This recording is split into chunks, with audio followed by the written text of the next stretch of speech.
All right, guys, gotta love technology. I am Mike with Fights with Friends, of course. It's probably the only people in here who are already subscribed. Sorry for a little bit of technical difficulties earlier. I think I have that figured out, though. Let's get into this main story right out of the gate. Give everybody a chance to get back in here real quick. But Max Holloway versus Tony Ferguson. This has been all over the internet.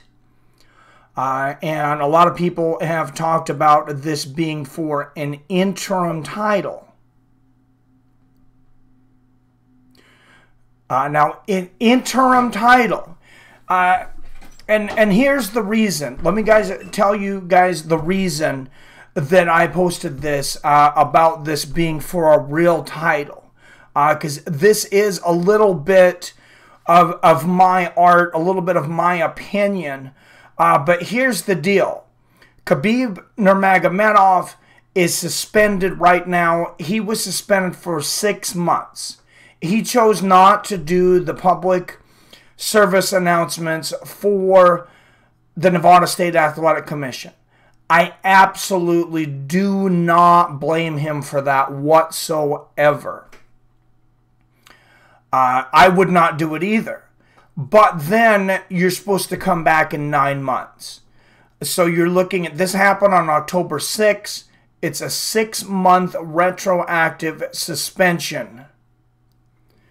Thank you, Seven. Thank you for the update, everybody. So I'm going into the Max Holloway versus Tony Ferguson now for those of you guys that are just coming in. This is a 6-month retroactive suspension from October 6th for Conor McGregor. So he is allowed to come back April 6th. Now they cut a deal with Khabib that he didn't like, and I don't blame him for his stance on this. They wanted him to film this public service announcement against bullying. Makes absolutely no sense at all. And I greatly welcome your comments on that too, as to why you would have a guy that just jumped outside of the cage with the Eagle Bear Smash do a public service announcement. Why you would want that to be your public service announcement for bullying, I'm not sure.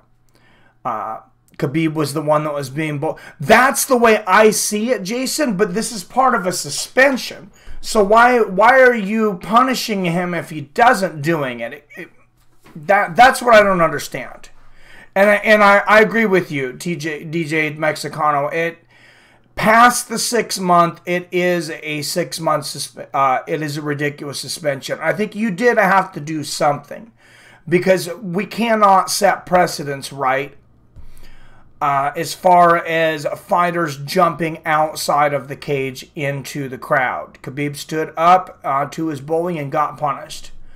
And something should have happened from the UFC much before this. Now we got this whole free speech thing going on. Nevada State Athletic Commission is trying to blame it on things that were said in the build up to this hype. And everything could have been fixed if they would have just punished Conor McGregor for the bus attack to begin with. That's what this all comes down to in my mind. This all comes down to Conor McGregor. He was the bully, and I try to be fair with Conor McGregor. I know he gets his fair of shit. He gets obviously way over promoted by the UFC, but I think I do a pretty good job of being fair with everybody. I enjoy watching Conor as a fighter, but this is not completely about Conor, except for the fact is that he should have been suspended for the bus incident to begin with, and we wouldn't be talking about this. I wonder why April was timeline. I thought the suspension started in January. 7, the suspension was from October 6th, and then retroactively back to the date of UFC 229. So Conor McGregor is eligible for April 6th. Khabib Nurmagomedov, I feel, should be the same. I don't believe he should be stripped for not doing the public service announcement. But let me make a rallying cry for Tony Ferguson versus Max Holloway being for the legitimate lightweight championship, 155 pounds. Dana White wants to say this interim title was a legitimate title. He continues to hand these out. Correct? We're all in agreement with that. Tony Ferguson was out 9 months for a horrible knee injury. Rushed himself back before he probably should have. Was in a hell of a war with Anthony Pettis where they both earned every damn dime of that and more. So a lot of things can happen in 9 months. Like I said, the suspension, you know, Tony Ferguson being out for the knee for 9 months. A woman is pregnant and gives birth to a child in 9 months. And Khabib Nurmagomedov is scheduled to be suspended for 9 months. Not 13 months as when he's talking about coming back. I don't know if you guys were looking into this. Khabib says he does not want to come back until November. That is 13 months from the time that he last fought. Now, I like Khabib Nurmagomedov. I am a fan of the Eagle Bear Smash. I'm a fan of the whole legend, the image, and everything. But at the end of the... And I'm a fan of Khabib standing up for his buddies and saying if they're going to be suspended for 12 months, I'm also going to not go into the cage for 12 months. But we also have to look at what's fair for Tony Ferguson. A lot of people have joked that Tony Ferguson's the kind of guy to injure himself, lose the interim belt twice just to win it a third time. And there's been great memes about all of these things out there about what Tony Ferguson will do, including the best one with Max Holloway. If you didn't see it, he said Tony Ferguson's the kind of guy to copy my tattoo and then tell me I've been blessed. Which would be absolutely amazing. But this has to be for the World Championship for many, many reasons. For one, to be consistent and fair with Tony Ferguson. For two, these super fights continuing to go on. This one needs to be for a title because you make it hard to sell the pay-per-view as a main event, I believe at this point. This fight does sell, but it sells way, way better if it's for a legitimate title. Fans aren't stupid. You guys aren't stupid. I feel that probably most MMA fans are some of the most, if not the most educated fans in sports. This is a sport that's only been around for 25 years.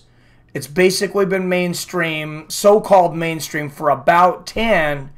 And you still have people watching football that think it's totally okay for Tom Brady to get a roughing the passer call 15 yards that basically probably knocked the Kansas City Chiefs out of the Super Bowl because he ran himself into a defender's hand. I know I'm getting a little off track here, but I'm also complimenting you guys, so take the compliment for what it is.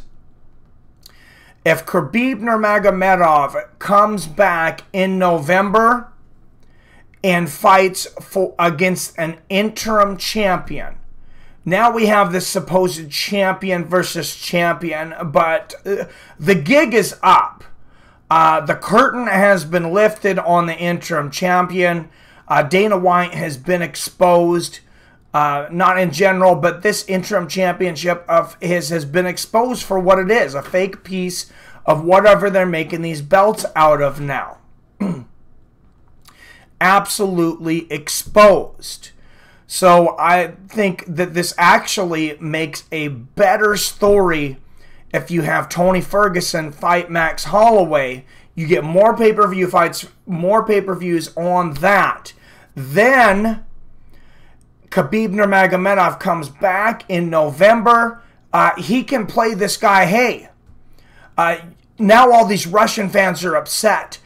You're keeping down Mother Russia. You're keeping down the Russias. He was stripped, you know, undeservedly. And then you have this whole new story to play out.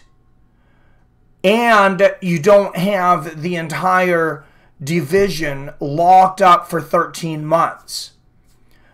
Just one more. I will address your guys' comments in just 1 second, but just one more thing I want to go into with the Max Holloway versus Tony Ferguson thing. I've seen a lot of comments on Twitter, some from a lot of prominent fighters and people in the MMA community saying that Max versus Tony should not happen because we've seen enough of these super fights that Max should only fight if he's going to stay at lightweight. And I believe he should stay at lightweight. But here's the thing. Max Holloway would not be holding up a division when you have a champion that doesn't intend on fighting for 13 months. So I don't buy that argument at that point. I do want to know what you guys think if he should be fighting for the title. I think that may be a little bit of an unpopular opinion here. But that's my opinion. I just cannot stand that interim belt. Benny B, what's up? Seven, Jason, DJ Mexicano, Artem Lobo, Comedic Genius, Torin Brown. Thank you, everybody, coming here at 10 a.m. and also dealing with some technical difficulties. Here, Benny B says, great fight calling last weekend, Mike. Watch it and had your commentary with perfect as well done. Thank you very much. I do agree Khabib was the one being bullied. He stood up to the bully and got punished. Anti-bullying campaigns don't seem to be the best way to deal with being bullied. Is to man up. I absolutely agree, Jason.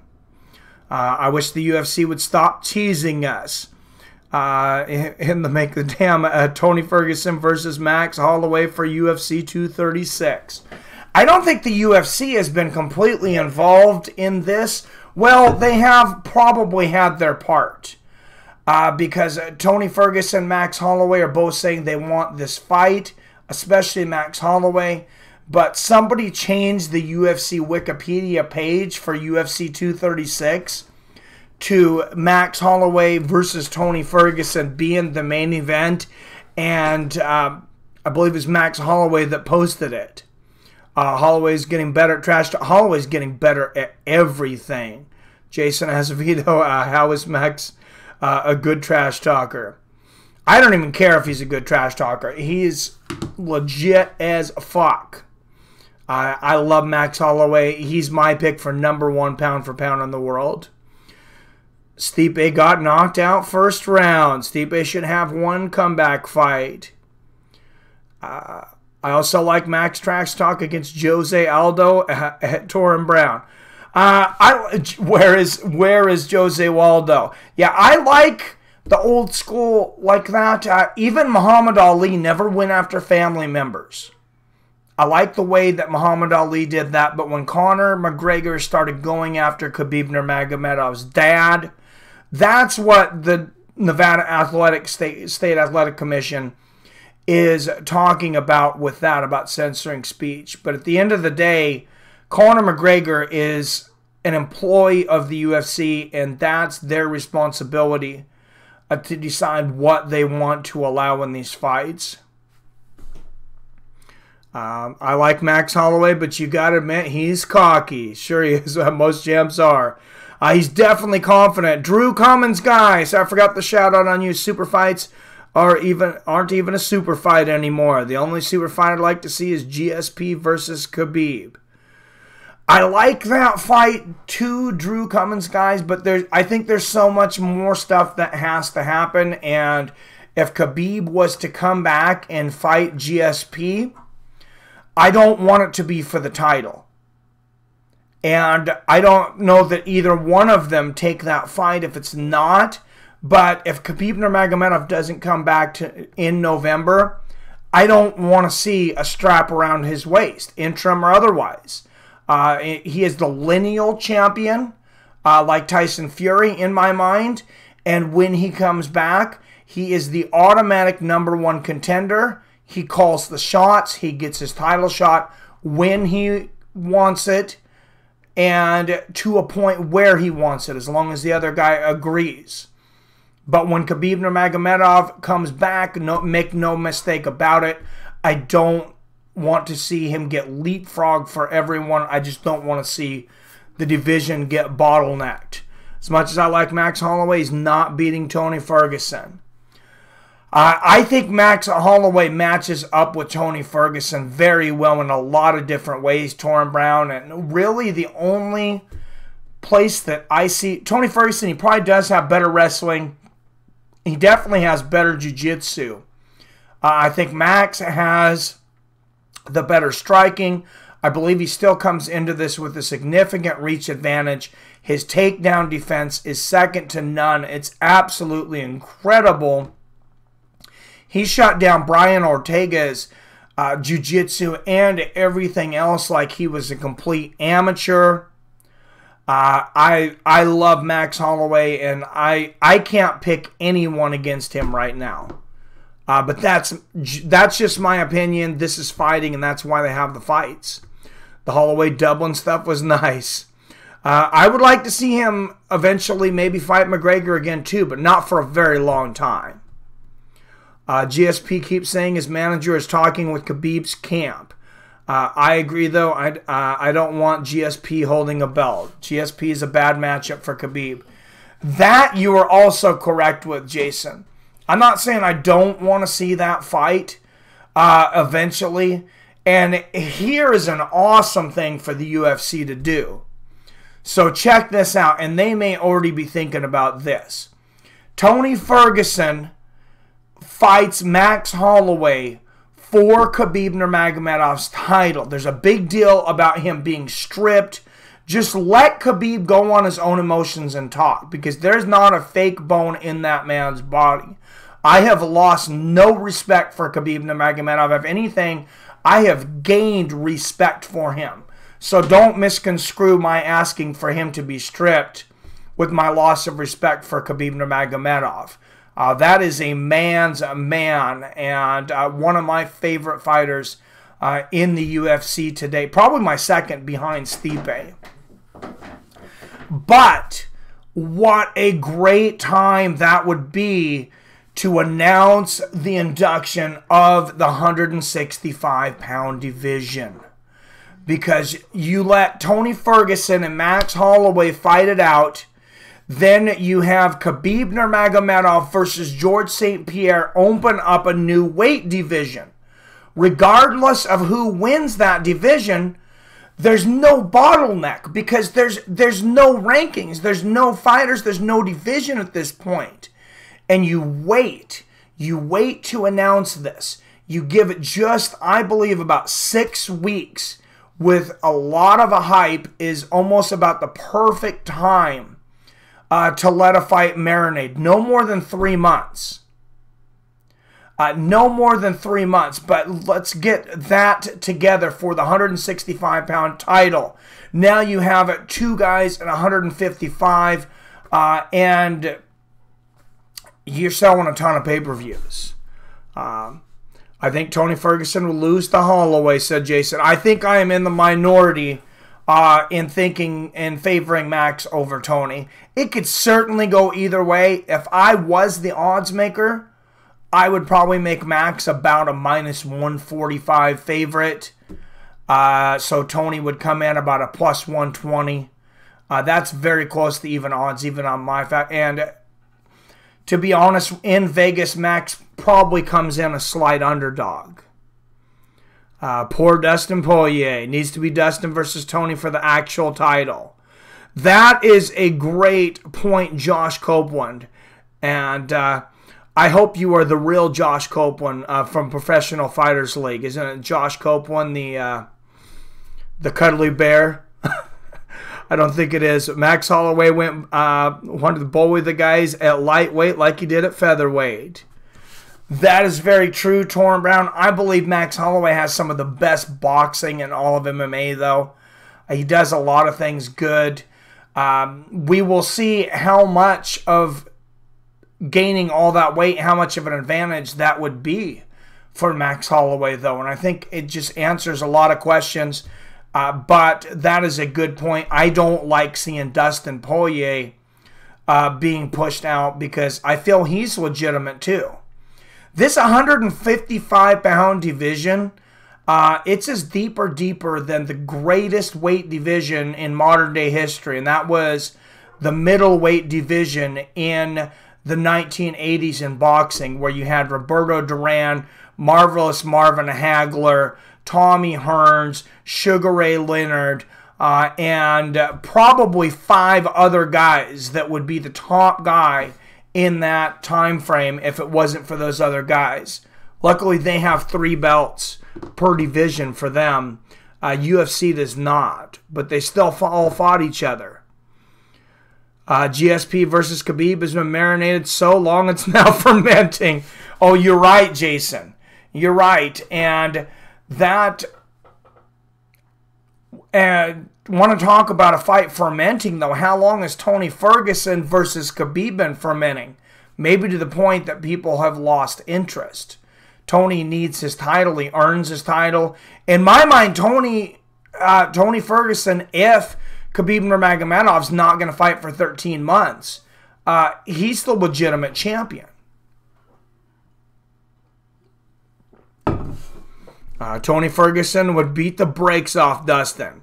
I agree with you, but I still think that Dustin has earned the shot. Dustin versus Tony for title is #1 bullshit. Says Jason, I believe Tony got stripped fair and square because he had an interim belt and couldn't fight. That's my point for getting rid of the interim belt, Jason. Why have these 2 guys fight for another interim belt when we've proved time and time again with Tony Ferguson and then with Colby Covington that this belt's absolutely worthless? What lightweight can match Max Holloway on the feet, Mike? Because honestly, I honestly think it's Ally Aquinta. Ally Aquinta is extremely underrated. A lot of people called for Ally Aquinta to fight Paul Felder. That was the breakdown of what should happen next on SureDog. But I'm going to get into, if you haven't heard yet, there is some horrible news about Paul Felder. And I'm going to segue that in just a minute. But let me get to your last few comments here first. Ortega had to get a whole new face after the Holloway fight. Yes, he did. As a matter of fact, I think Ally Aquinta can KO Max Holloway. Ally Aquinta might be able to beat anybody on any given night. Is there anybody that's more underrated than Ally Aquinta? Holloway gets caught. Would take a power punch to beat Holloway or a Khabib or GSP type fighter. I think that Max matches up better with Tony than he does with Khabib. That next level wrestler, that would be interesting on Max. That would be interesting. And when I made my pound for pound rankings, I did make it clear that pound for pound rankings, they were developed for the point. What's up, Chris Jackson in the house? The pound for pound rankings were developed to actually bring some attention to lighter weight fighters, saying, yeah, you have the heavyweight champion, but, you know, Sugar Ray Robinson is the best pound for pound. If you take him, you know, because he's only 160 pounds or, you know, whatever he was fighting at that point. Max Holloway at 145 pounds. If he's at 155, I don't know that he's my #1 pound for pound.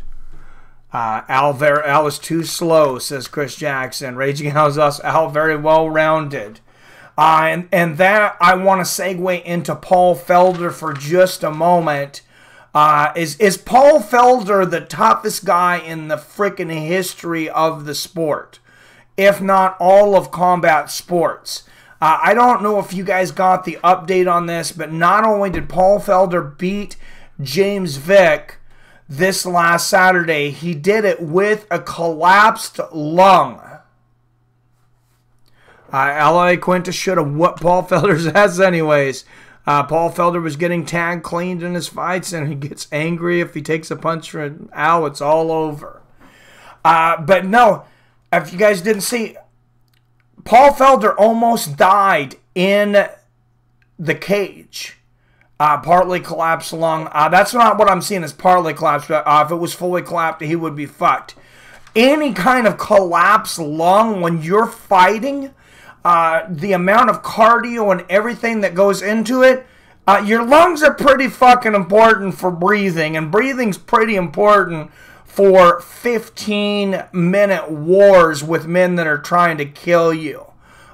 So major fucking props to Paul Felder, and I feel bad for him with all the bad luck that's happened recently. First the arm in the fight, in his last fight against Mike Perry. Now a collapsed lung. I hope he's not falling apart like a certain heavyweight we'll get to here in a minute. I think Kevin Lee can beat Max Holloway. I don't know where Kevin Lee's head is at right now, to be honest. But I was a little surprised that Ally Quinta beat him. I knew it was a good chance. I was very surprised that Ally Quinta, in my mind, beat Kevin Lee very soundly. I don't see how Kevin Lee had any argument whatsoever for that. Roy Nelson equals well-rounded. Well, he actually was a wrestler committed genius, but we could just go like ADHD style, and with every comment we could switch subjects. We should do that sometime. Kevin Lee needs to get back to the drawing board. Yes, he definitely does. And Jason, I lost a lot of respect for him because I think it might have been you. It was somebody in here. I hadn't really looked at what Kevin Lee was saying personally and some of the trash talk that he did. I basically knew him personally from that Joe Rogan interview where he represented himself very well. And then you go back, I hadn't really listened over and over again to his trash talk when he was calling out people's parents and all this other ridiculous stuff. Zoltan says, DC fights Stipe next. Tony waits for Khabib after Ramadan. What's up, Zoltan in the house? All hell, Zoltan. So what I was first just talking about is why I want to see a title fight at 155, Zoltan, is that Khabib is saying he doesn't want to fight till November. Ramadan's only 6 weeks, so that's not a Ramadan thing. He wants to take a suspension for as long as his teammates were suspended, which was a year. And then November is a full 13 months from when the suspension is retroactive back to, which is October 6th. So DC, I think DC should fight Stipe next. Let's transition into that. Dana White, after the last ESPN card, I don't know if you guys went back and watched any of the post-fight press conference. They did interview him, and he did address Daniel Cormier's next fight. They asked him if he would fight Francis Ngannou, and Dana White said no, he would not fight Francis Ngannou, and that they already had an opponent for Daniel Cormier. I don't know how that could be anybody else other than Brock Lesnar or John Jones, because there is nobody else. So Dana White came out and said vehemently, 100%, I have an opponent for Daniel Cormier right now. So it's got to be Brock, which has been in the USADA testing pool for very close to what they asked him to be in for. I think he's just a few months off. And then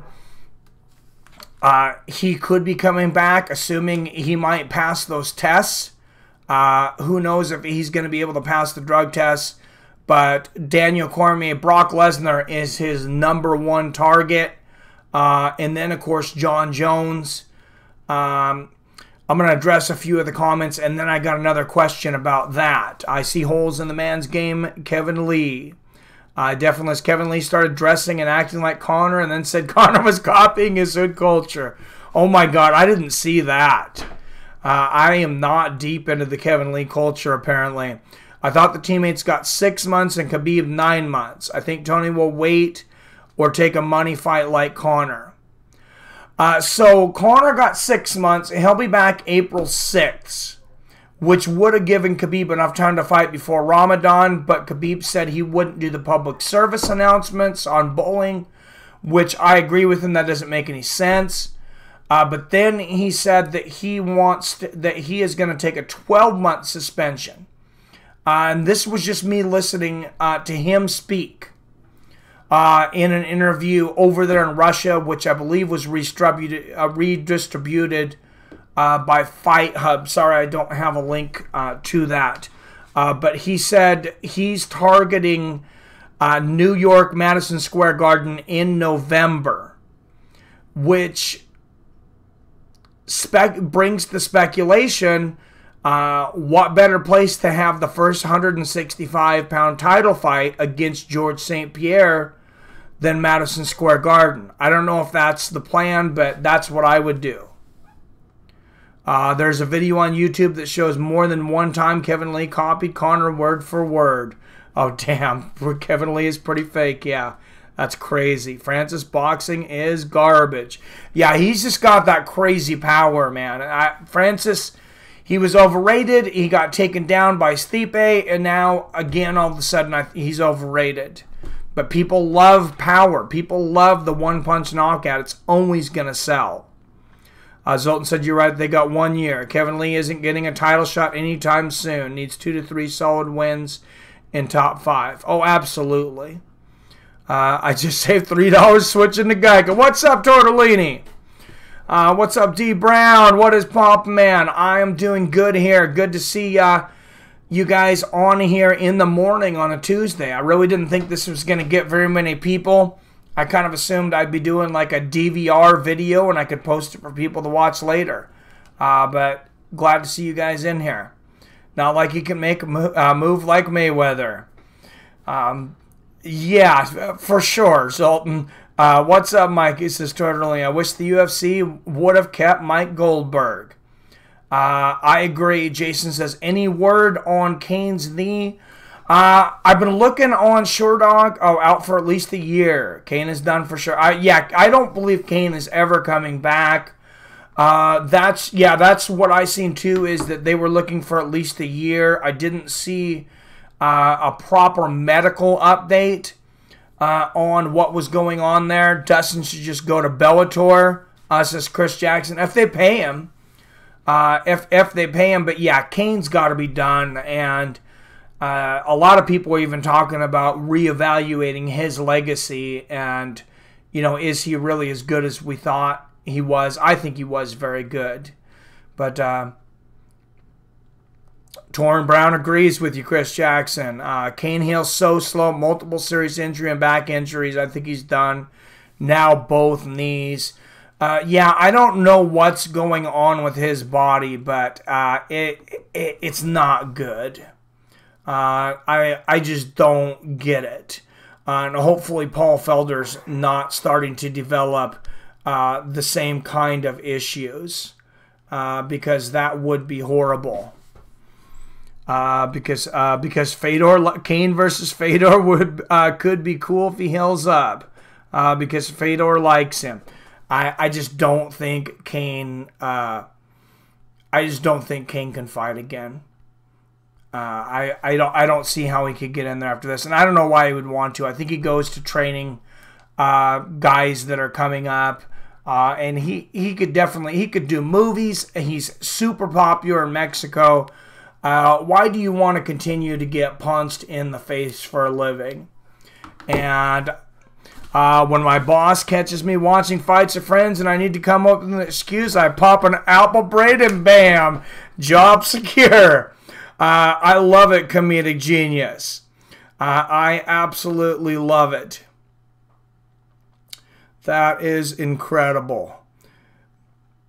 And that sale is coming to an end. Speaking of Alpha Brain, I am going to throw that out there just because the sale is coming to an end for Onnit.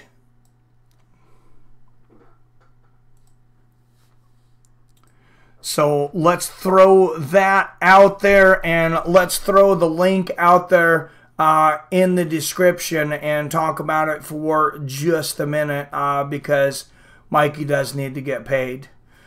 On it, winner overstock up to 50% off site-wide, including 25% off Alpha Brain, Gut Health, New Mood, Virotech, Shroom Tech Immune, and Stongbone. Up to 50% off all apparel and miscellaneous. And I have an update from On It and Paul Kalka, which is this dude is absolutely awesome because it's going to be very easy to remember. I don't know how many of you guys use On It. I would like to see a show of hands for anybody that uses On It at all. But now it's easy. Anytime you go to onit.com, is all you have to do is put /Fights with Friends at the end of it. You'll get an automatic 10% off regardless of what sales are going on. That is a permalink. And then, you know, it will also help support Fights with Friends. And I appreciate all the support I can get. And you guys have been absolutely amazing. So shout out to On It. Thank you so much for being such a dedicated sponsor. Wow, a lot of comments all of a sudden. The Weasel thinks Arlovsky should be next for Kane. I think that's pretty smart. Another vet past prime, win-win situation for both fighters. Nice retirement for the losers. I just don't want to see Kane get hurt anymore. I like the guy. I think he's a nice guy. And if they were both healthy, I certainly agree with you and Weasel on that, Zoltan. I would definitely pay to see the fight, or I'd love to see the fight, but I just think Kane's body's done. Kane's body is simply worn out like a 96 Pontiac Sunfire. Going retro there, Jason Azevedo. I actually have a friend, believe it or not, that's rebuilding a Pontiac Sunfire right now. Don't ask me why. But that's a strange, that's a strange car to rebuild in my mind. How did Paul Felder get collapsed lung? Dislocated rib, punctured lung. Yep, you are correct, Zoltan. And that can happen, dislocating a rib. I'm surprised it doesn't happen more often in the UFC, especially for as many guys that cut weight. I've dealt with the dislocated rib.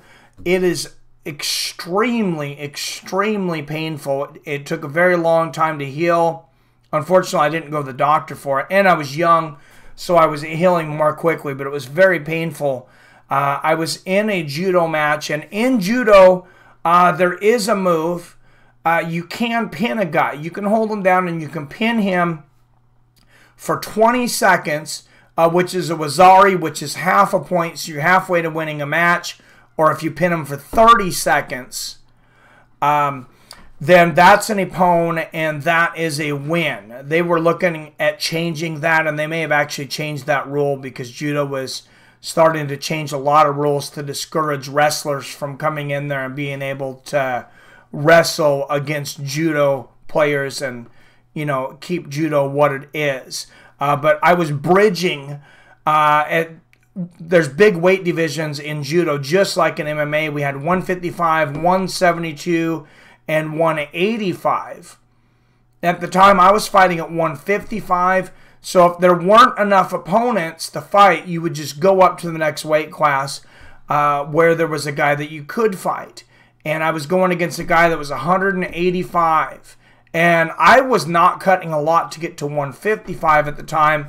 I bridged. When I went to go bridge up, immediately my rib popped out, and I just knew I couldn't breathe. I didn't want to tell him I didn't want to tap, but I just said to the referee, I said, I can't breathe.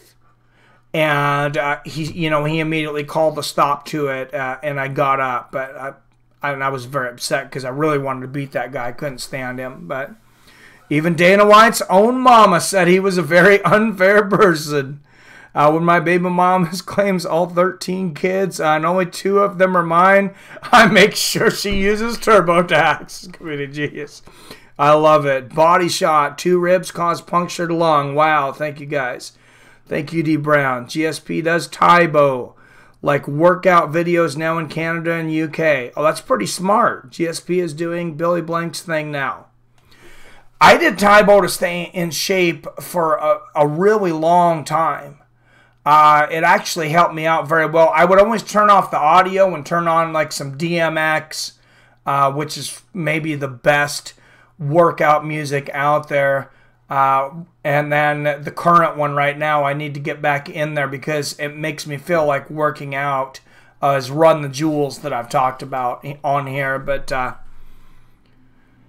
El Kukui walks through the shots and subs Max. Used to weigh 155. Yeah, I was actually, my freshman year of high school, I was 143 pounds. And then I fought at 155 all the way up to halfway through my senior year. And then my sensei thought, even though I was only cutting about 7 pounds and I was taking a week to do it, my walk around weight was 162. He just felt that I wasn't gaining the muscle that I could be. So he told me to go up to 172. I started eating when I was hungry instead of starving myself, started hitting the weights harder, and I had been getting sick when I was at 162. As soon as I started working out and eating, my walk around weight went to exactly 172. I mean, every day on the dot, I was exactly 172, so it was a great move. What's up, RS in the house? Who wants Nagano versus Brock? People that want to see Brock get decapitated. And that would be an amazing fight, RS.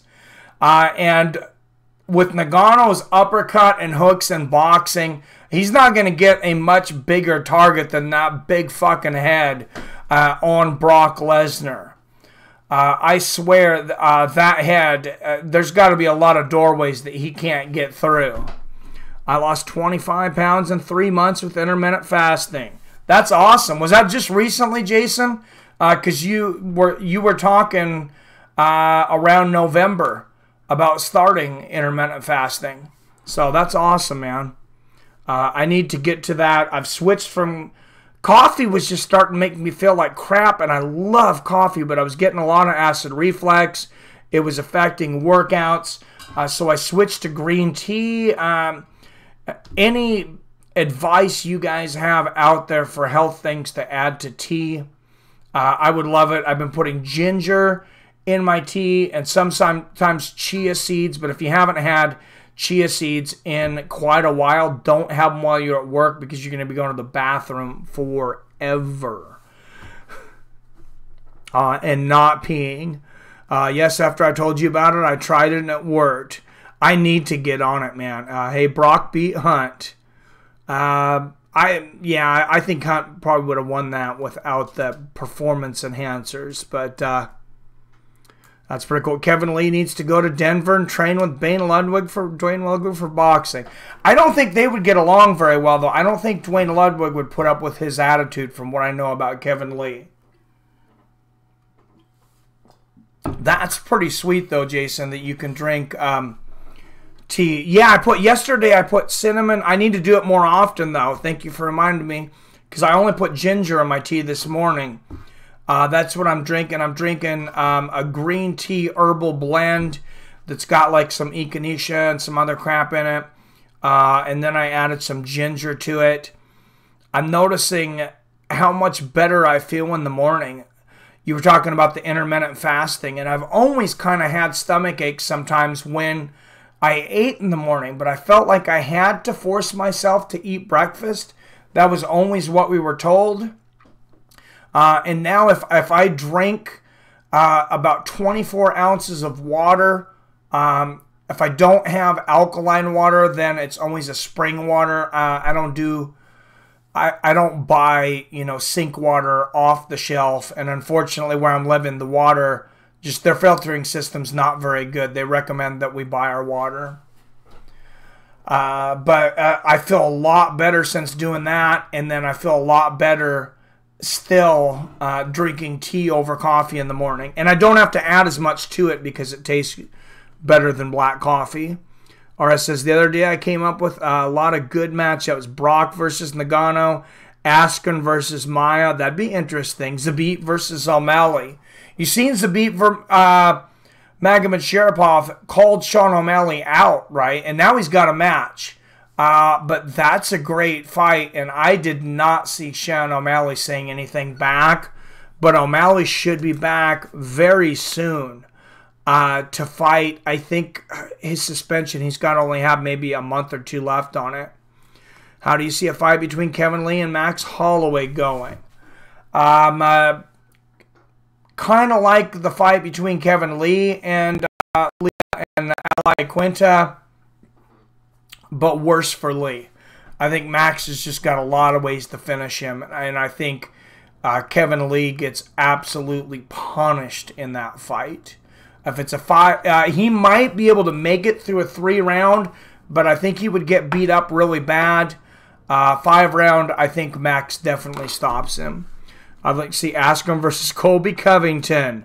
Where do you see Marty the Nightmare? Who's fitting in? Marty the Nightmare. Sorry if that sounds familiar, but is that what they call Colby sometimes? I don't know. Sorry. The way if you want to lose weight, just go for a run. Don't be a pussy. You're right, RS.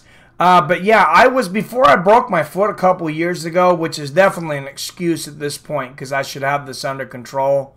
But I was walking around about 180. Now I'm hovering around the heavyweight limit, honestly, around 265. So that's way too heavy. People make it like Max Holloway is a giant. He's only 5'11", which isn't that tall in my opinion.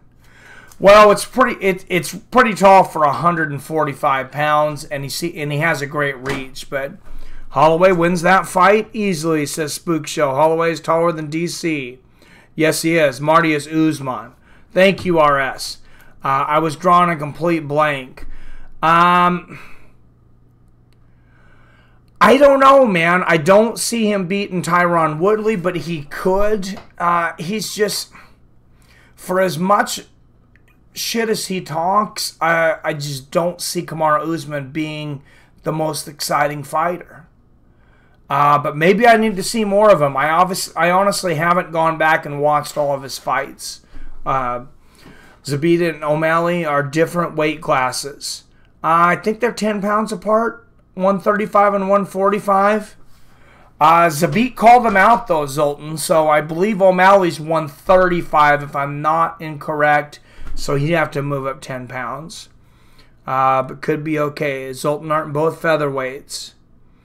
Ben Askren calls the Nightmare Marty.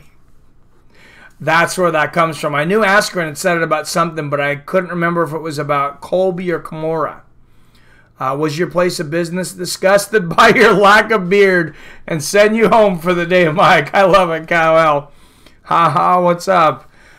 Great treat that you're live during my lunch break. Hey, well, thanks for coming in, man. I'm glad you could catch me, and I'm excited to see some people in here at a strange streaming time, especially on short notice. Holloway has a short reach for his height. Kevin Lee reach is longer than Max Lee reach, 77. Max reach is 69. O'Malley is at bantam. Yeah, that's what I was saying. I think 135, and I believe Zabit is at 145. I have a pin put on my foot a few years ago. I still hunt, but I don't know about running on it. 2 years maybe. I probably should have, Spook Show. I didn't get in quickly enough because I never freaking go to the doctor. I was walking around on a broken foot. I was walking around on a broken foot until I compensated so much in my left foot that I actually ripped my Achilles. So I'm just a jackass all around when it comes to health. But I would like to get out and run because I actually do enjoy it. No, it stays. What do you think of Chrome Gracie debut? It was short. We're going to have to see more from him, but I was pretty impressed at how easily he was able to get Alex Caceres to the ground. It's kind of how I seen it going down. I had talked about Kron Gracie. He likes to kind of wrap around you from the side when you miss on a shot, and that's exactly what he did against Caceres. For whatever reason, he's perfected this art of being kind of like a magnet, and he doesn't go for a traditional takedown. He waits till you miss and you're off balance, and then he just sucks onto you. I mean, like a leech, and starts wrapping you up before you even hit the ground. By the time you hit the ground, he's swallowing guys like a snake. I think he could be very good. Definitely needs a lot more tests, though. Kamaru Usman talking about he going to throw hands with Woodley. No, he ain't. We all know he ain't really going to do that. If that happened, R.I.P. Kamaru Usman. Tyrone Woodley, I don't care what anybody says. He's got explosive power. He's one of the only guys to floor Stephen. I think the only guy ever to floor Stephen Thompson. Almost knocked him out twice in their fights. O'Malley is a big bantamweight. He looks like a lightweight. That's why I'm thinking he could definitely fight at 145, Torin. They're short notice fighters, and you're a short notice vlogger. Here's the thank you, Kal-El. That was very short notice and impromptu. But featherweight, Kron Gracie didn't high-five Nate Diaz after win. You got to look into it. Was Nate in the cage? I was looking for him, and he said he was disappointed. He said he was disappointed in the opponent he got. But if he has any beef with Nate Diaz, that would be some BS. But the Diaz brothers have been training with the Gracies forever. That's why Diaz was training with him. Max Holloway has to fight Kron Gracie. Kron would get destroyed right now. But they done the brain surgery on mine. Saw the bunion surgery. I'm sorry, I can't read. Bunion surgery on mine. Sawed the bone in half and put a screw in it. Still swells up sometimes. Jesus. Sorry to hear that, Spook Show. Man, I can't wait to see Barberina's next fight again. Also, Vicente Luque, man. How tough is that guy? And I don't know if you guys seen, he just called out Neil Magny. And honestly, I think that could be a top fight on one of these ESPN Plus cards. Neil Magny and Vicente Luque. I think you could have that in a main event at this point. Put Barberena out there against somebody. They both win. And that fight, I don't see how it doesn't end up being fight of the year. Because it's one of the best fights literally I've ever seen. But then you have Barberena fight somebody. They both win. You make them either a co-main or the third fight down on a big pay-per-view. Not a main event, but something to really add to a pay-per-view. Because who does not want to see that rematch that watched it? Sean O'Malley versus Max Holloway. Definitely Max, man. Max is a huge 145er. Sean's fighting, I believe, at 135 at the moment. O'Malley almost lost in his last fight. Yeah, he had some issues, too. Anybody here think Kane wasn't knocked out? I hear everybody saying that punch missed. That's what it looked like to me, RS, and then Francis just kind of pushes him over. Kane was flash knockout. You know what I need to do? God, I hope this is on UFC Fight Pass. Because one of the reasons I still have Fight Pass for breaking down fights is they have where you can watch from 6 different camera angles in super slow-mo. I mean, you can bring the speed down to almost frame for frame because they use so many cameras. And I should go back and look at that at different angles. I just really wish I could post that without getting demonetized. Guessing Kron Gracie been in the United States for years. I don't know. He was fighting in Japan. 3 of his 4 fights had been in Ryzen. O'Malley gets hit a lot. He does kind of, and why he fell weird. I think it popped out. That's what Kane's saying. Kane had an update, I believe, this morning on SureDog, and I got to look at SureDog again because they had several updates this morning. One of them just about an hour ago. But let's see if I can find it. It was just this morning, and it's already way down. Oh, here it is. 1 day ago, and it's already about 15 posts down. Cain Velasquez claims knee gave out without Francis Ngannou punching him.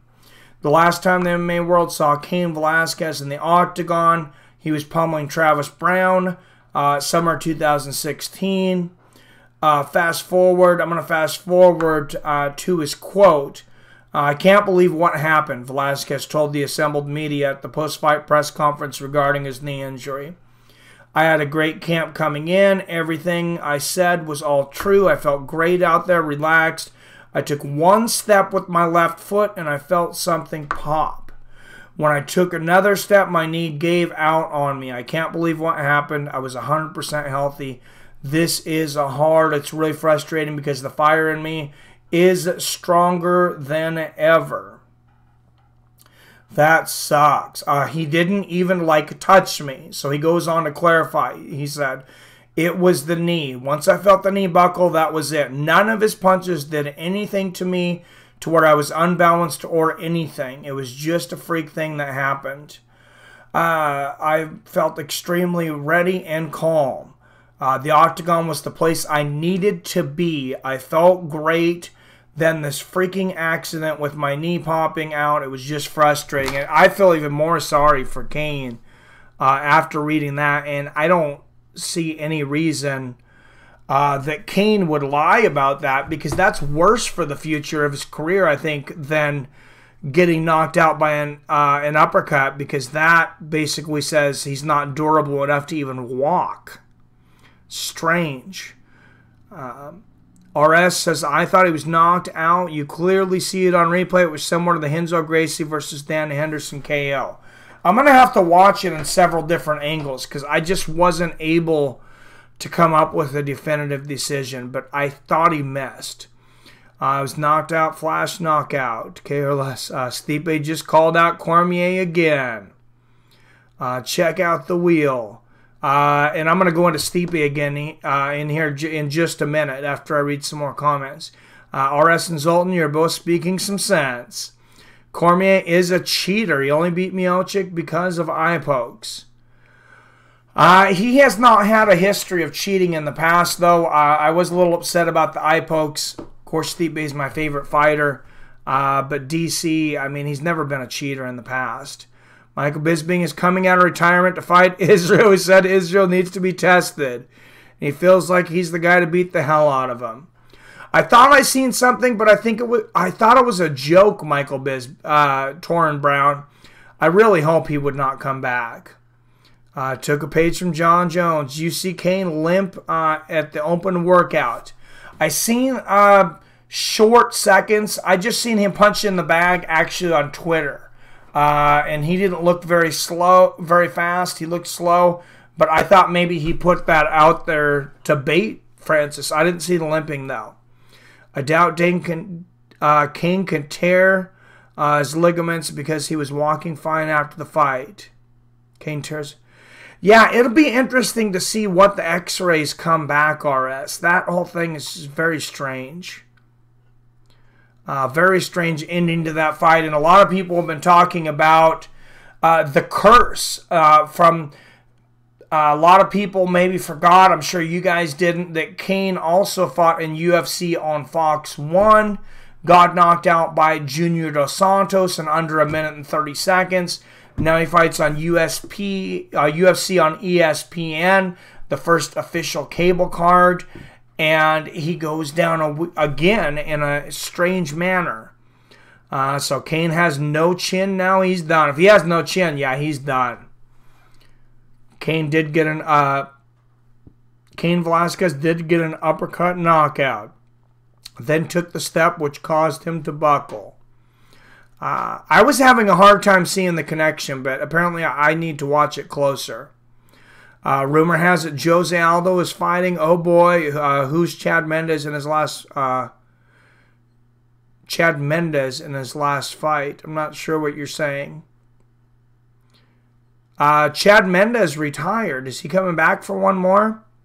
I think Aldo wants Conor and only saying last fight for more pay-per-view. Aldo is in a strange position because he doesn't really want to fight 5-round fights, which makes him not a main event. He may do it for a title, but he's looked so much better since he went to 3-round fights. He is probably the second best guy in his division. So that, that's tough because Max Holloway is the top guy. He could fight Brian Ortega. I don't know that Ortega's going to fight him in a 3-rounder. But there's not a lot of guys for Aldo to fight at his weight class. Comes up to 155. Of course, there's a ton of interesting matchups. Man, he poked his eye very bad. Broke his fingers in his eyes. Jesus spoke, yeah. That sound like Kane was pulling a TJ Dillashaw. He's certainly usually not one to make excuses. But, I mean, you never know. King wouldn't have known that happened. He would have just woke up and found his knee buckled. DC, no cheating in the past. What about the towel incident? I forget about some of these incremental incidents, apparently. I don't remember the towel incident. I saw Kane's head get rocked back from the uppercut, but really it is all speculation because the shot landing and Kane driving for the takedown, knee popping happened all at the same time. And then Francis pushes him over. Benny B says, where does Francis go next? Francis Ngannou immediately called for a title shot afterwards. Sorry if I'm repeating myself if you were already in here. But Dana White said he 100% already has an opponent for Daniel Cormier. One would have to speculate that there's really nobody for him to fight outside of Brock Lesnar and John Jones.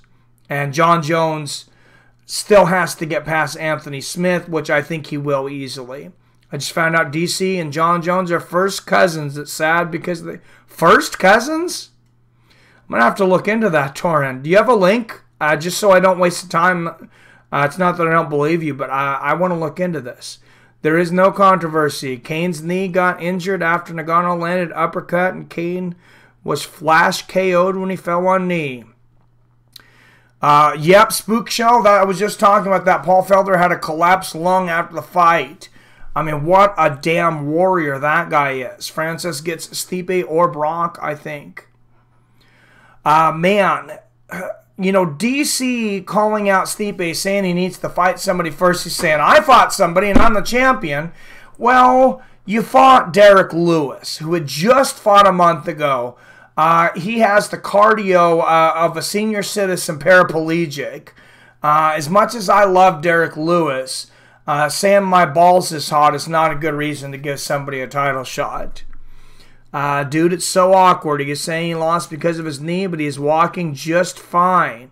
Wasn't like he couldn't stand. That is interesting, RS. I will try to do some further investigation in that. If you guys have something for to share with me through the week, please send it to me at Fights with Friends. It's just a Gmail account. fightswithfriends@gmail.com. So I'll even put a link there if you want to send that to me, RS. That would be cool. But yeah, just fightswithfriends@gmail.com. Apparently it didn't make a link because that's my username. But you guys are smart. You'll figure it out. The Jones fight, remember when he was weighing in and held the towel? Oh, yeah, I see what you're talking about. Held the towel on the scale. Yeah, I remember some speculation about that. I really don't understand what it would do, though. I just don't see it. I don't see that really playing much of a factor. I think he made the weight. Kane's flash KO was obviously all limps, went limp same time, or limbs. Paul Felder might have to retire because of health reasons. Plus, he's getting punched in the face for low risk, no reward. Yeah, definitely, man. I hope he has a plan outside the octagon. It's all these guys need to. Came back because he was twisted on the ground and went to bread and butter double leg. Also with that email, if any of you, a couple of the fighters I've had on, Luke Kumo, I know one of you guys sent him over to me, and then somebody else, I think, sent another fighter over. So if you know him, Mara Yamasaki told me about John Fitch's YouTube channel. John Fitch said he definitely would come on the show. We just have to come up with a time that we can both stream or at least do an interview. Came back because he was twisted on ground and went to bread and butter double leg. He can still have a very hurt knee and stand well. But you're right about walking. I could stand but couldn't walk. Yeah, that whole thing is pretty interesting. What do you think would sell more, Nagano versus Brock or DC versus Brock? Nagano versus Brock every single day. Every single day. If they promote it right. People love big strikers going against the absolute giant, and the mainstream would eat that up. You guys know I love Stipe, but when he was talking about being upset about them continuing to promote Nagano into their fight, I'm like, dude, you get pay-per-view points. Shut up, man. Shut up. You know, just sit back. Play the victim a little bit like he did. Promote this as much as you can on your own side, and just take the money, man. John Fitch is so boring. Yeah, his fighting style is not extremely exciting.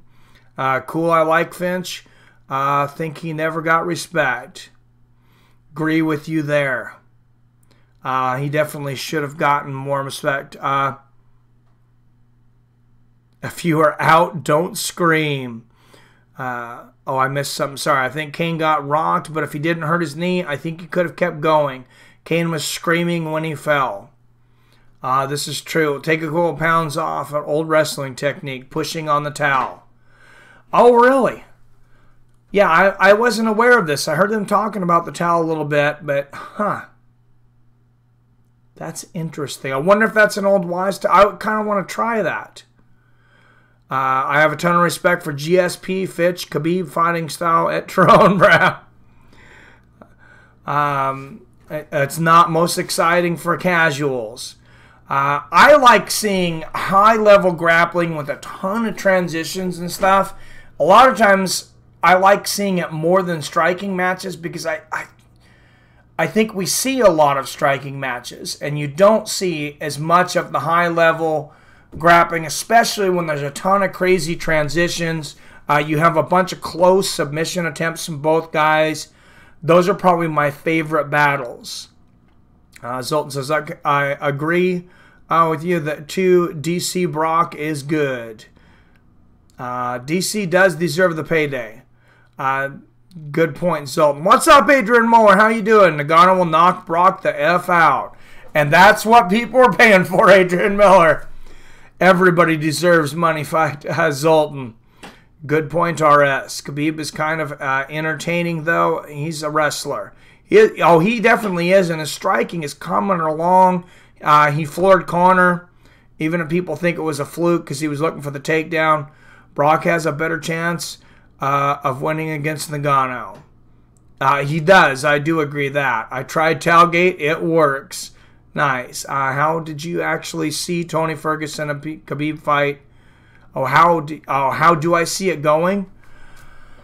It's interesting. I think Khabib would be able to put together that chain wrestling. I can't really think of anybody offhand that Khabib has fought that has that high level of jiu-jitsu that Tony Ferguson has, though.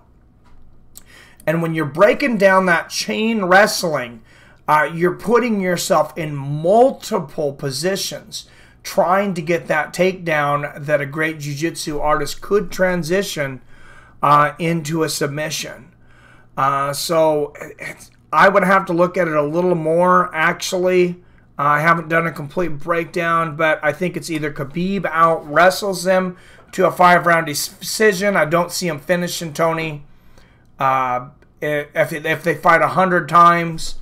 But I see Tony definitely having a shot at a submission. But I do favor Khabib out-wrestling him. Jason, you can't keep fighting going after flash KO. Ref saw it, fight over. Knee during flash KO is irrelevant. You can offset 10 pounds easy. Damn, that's crazy. If Dana don't have a beef with Nagano, he might have skipped DC and put him in against Brock.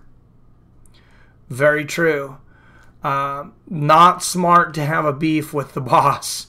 It doesn't matter what your job is, and especially in the UFC. Kane was screaming when he hit the ground. He wasn't out. Striking is better, says Tron. What are your thoughts on Pettis versus Wonder Boy? It's going to be a boring karate fight. The thing is, though, when you watch Pettis, he's never in a boring fight. And I think he's going to leave himself open a lot because Pettis, he just loves to push the action. He's a super creative fighter. I see him taking a lot of risks in that fight. Whether they pay off or whether they play into Stephen Boyd Thompson's hands is another story. But I see Pettis really pushing that fight. I mean, that guy just loves the fight. I have a ton of respect for him. Pettis will get killed by Wonder Boy. And Spook Show, that being said, I highly favor Thompson. Dana has beef with Nagano because in the basement of an investor meeting, Nagano refused to put on a pink dress. What? That is ridiculous. Oh my God. That they would even ask him to do that or be upset that he wouldn't. That's insane. Chris, that's a good matchup. Karate versus Taekwondo. I think Anthony Pettis, people give him way too much flack. That guy, doesn't matter what happens, win or lose every time. He's looking for one of the best fighters in the world to fight next. Never takes even close to an easy fight. Brock needs to keep his butt in the WWE, says Torrin. Man, I agree with you, man. I wish they got Wonder Boy in here. I love watching him fight. Holding Tony down is like wrestling with an alligator. Not too smart. If I was Khabib, I would most likely strike and takedowns, but then stand up. Not mess with 10 Planet Jiu-Jitsu. Definitely not. Torrin Brown side lost 85 pounds. Damn, man. I got to get into it. I gotta figure it out. Every day I start thinking Dana's not a very good businessman. The dude creates beefs with everybody and holds grudges. He does a lot of things good. He does a lot of things impulsively. It's a strange thing. Wonder Boy might just be a little too much for Showtime. Too big. I agree. BJ Penn is fighting Edson Barbosa. Justin got injured. That would be one of the most horrible decisions of all time, Torrin Brown. Unless they're trying to execute BJ Penn. Pettis hasn't won a fight in forever.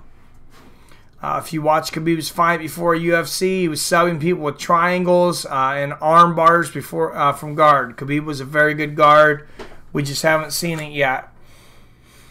There's a lot of guys, and I'm not saying that we won't see it, but there's a lot of guys, speaking of that do some amazing things against lesser opponents, and then when they get in the UFC, they just realize it's not the same. Like, you don't see a lot of guillotine chokes, guys getting caught in it, unless you roll it over. And Kimuras are pretty rare nowadays. For sure. Talking about guys that don't want to fight, I did want to talk about this for a minute, and I might back up in some of these comments, but I want to know what you guys think. Nick Diaz. said that he doesn't want to punch a 40-year-old Anderson Silva in the face. He's got no interest in punching people in the face when he can get paid for partying and smiling and signing autographs. Do you blame him? But afterwards, he said, unless someone offers me an amount of money that I can't refuse, and no one's done that yet. Conor McGregor immediately said, what if I was to fight Nate Diaz and, what if I was to fight Nate Diaz and Nick was to fight Anderson in Brazil? It would be the biggest pay-per-view ever. Probably also the largest gate because it would be in a soccer stadium. If Nick's smart, maybe he's holding out. I agree that he will definitely refuse any fight. But the UFC just pay the guys. They're going to make so much money. Seriously, give Nick... I would give Nick around $6 million for that fight. I would give Anderson the same. Win or lose, these guys are not guys that are going to back up for anything. Give them each $6 million. Give Nate 10, and then give Conor, his 25. That I think that's about the minimum he'll fight for. But I would give 10, 12 to Nate. If they can give so much money in some of these boxing matches between your top 4 fighters, that's about $50 million. They can definitely afford it with the pay-per-views that's going to sell. And I think everyone would be happy if you did that. I think Nick will come out for $6 million. Problem with Ortega is he thought he was a boxing prodigy versus Max. He should have done fight like Kron. Don't stand much. Use BJJ advantage. Definitely. What's up, Mr. Heisenberg? Says Holloway should vacate the 145-pound belt so he won't hold up the division. Holloway TKOs Ferguson in the 3rd round. I'm right there with you, Heisenberg. That's about how I see that fight going. So I'm kind of skipping through some of these. Did you see Anthony Smith shout out Big Mouth Colby Covington? He shut him up to the Colby Covington, didn't even respond to him. No, I seen something, but I didn't end up clicking on it. I thought it might be clickbait, and I meant to eventually, though. It said Colby Covington was talking smack about John Jones, and Anthony Smith responds. So, no, I didn't see it. I'm gonna have to check it out. Nate Diaz versus Tony Ferguson. Let's make Conor versus Nick. That would be fire. I think Nick's too big for Conor. But if I'm going to see Conor fight, Donald Cerrone deserves the fight against Conor McGregor. Conor said he'd give it to him. He's been around forever. Let's get that done. If Conor gets it done, I've wanted Conor versus 3 forever. So let's do that. Let's do Conor versus Cerrone immediately. Let's do it. Headlining UFC 236. If this Max Holloway versus Ferguson fight doesn't come through, you could even do a co-main on that. How many pay-per-views would that sell? That would be a ton. Even if there's not a legitimate title on the line. If you have a double co-main event with Conor McGregor versus Donald Cerrone, and then Tony Ferguson versus Max Holloway, that sells a ridiculous amount of pay-per-views. Nate versus T-Ferg. I think Tony would beat him. As much as I love Nate, I think he's a little overrated. I think he just, he matched up well with Conor. And I think Conor's overrated too. But I think Max wants to move up and fight Conor while he has a chance now. Everybody wants to fight Conor. There's so much money. So much money in fighting him still. Spook Show says, no one cares about Nick. It's been too long. And then a little further down it says he can't even talk anymore hardly. I think he's drunk a lot. I think fighting was good for him, at least the training part. I was done with Nick after that whack-ass Anderson Silva fight. I kind of liked the fight, but I don't think Krone's ready for Ortega at all, though. And Bad Weed, he says, Cerrone is veteran, never got title shot or money fight, deserves Conor. I think Conor wins, Conor taps, so I agree with you 100% on all that, Zoltan. Conor's slowing down, Cerrone is kind of peaking, it's perfect. He does seem to be better later in his career. It is strange. Some guys will peak later. It's rare, but still like to see Conor versus Tony. Says Torrin Brown. I don't think that's a good matchup for Conor, but I would definitely watch it. Who do you guys think is the next pay-per-view star in the MMA? I don't see anybody with the skills and persona to do it after Conor, Brock, Jones, GSP. There's nobody new. Adesanya. Maybe that's an easy answer for me if he gets past Marcin Tybura at UFC 235, and that's Johnny Walker. The guy walks the walk so far, talks the talk so far, he walks the walk. He can dance, he can talk, he's entertaining, he's charismatic, he's got ridiculous power, and what a freaking name. I think he could be a great pay-per-view star. Enjoy watching him before he goes on pay-per-view, assuming he gets past Tybura. Cerrone has some nasty jiu-jitsu. He does. 4 years ago between Nick and Anderson, January 15. I seen that the other day, Torrin Brown. That's amazing that it's been that long. I think the only people who will beat Krone are high-level wrestlers with good boxing. Yeah, they have to have a great takedown defense, Sultan. I agree with you on that. Israel was the next pay-per-view. I think he's probably the next pay-per-view. And then after him, it could be Johnny Walker, but he's going to have to prove he can beat some better competition. Similar to Khabib style. Zabit versus Stevenson. Who you got? Zabit. But I think that is a good fight. I think Zabit, Magomed Sharapov, I think he's very, very underrated. And speaking of fighters that are underrated, I'll address RS here real quick because he just called out Johnny Walker.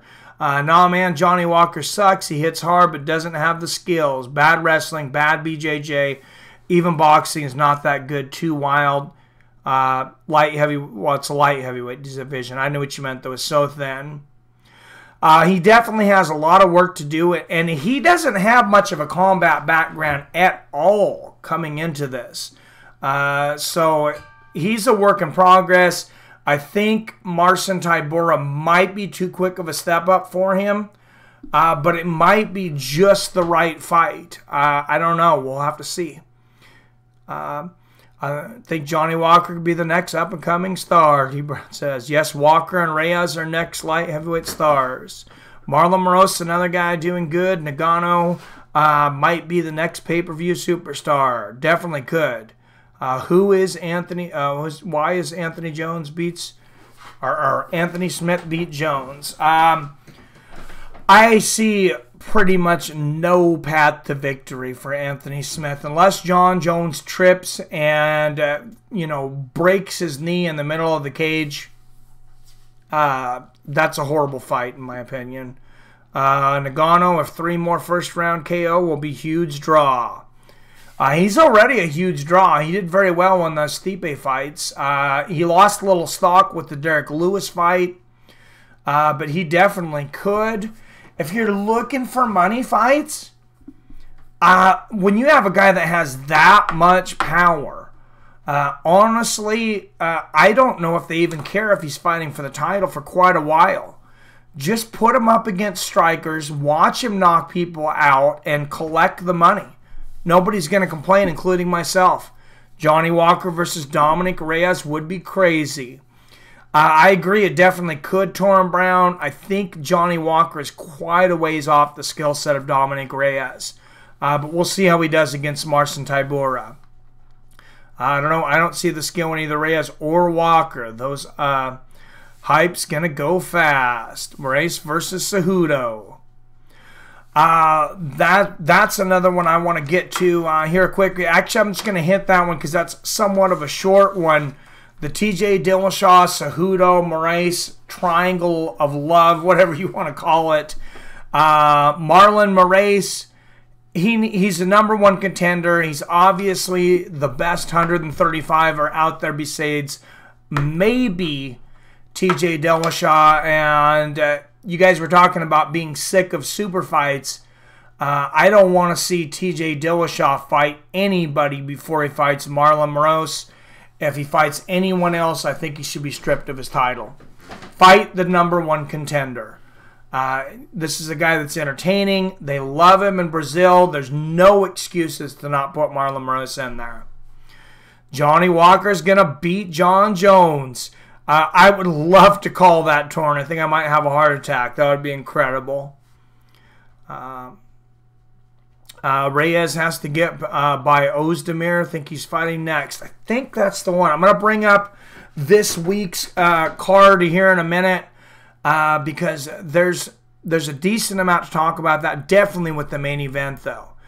Johnny Walker is longer than John Jones. He is. And Jones, that's why Jones struggled with Gustafsson the first time around, because he finally fought somebody with a similar reach. Jones is so slow, should go to heavyweight. I do think Jones should go to heavyweight. He cleared out that division literally multiple times. I mean, he fought everybody there for a while they were in their prime. Well, he fought Rashad Evans close to his prime. Rampage Jackson was close to his prime that he was in the UFC. Viciously choked out Lyoto Machida. Yeah, like I said, I think he really cleared out that division just over and over and over again.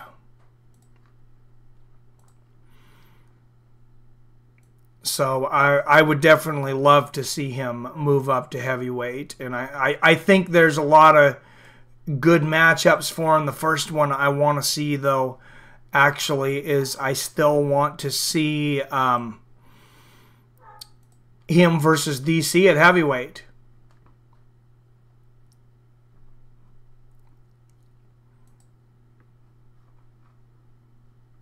That's the one I want to see for sure. But let's go to the UFC website, and the reason I'm typing this in so you guys can see and remember is my good friend Jason Azevedo taught me something cool, that after they screwed up the UFC website, the Canadian one is still the same. They haven't changed it in a long time.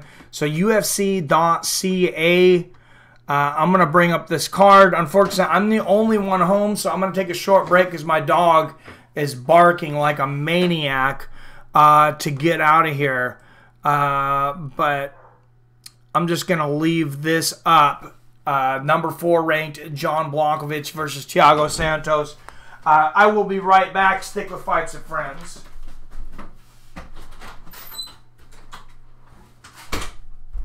Jesus, dude.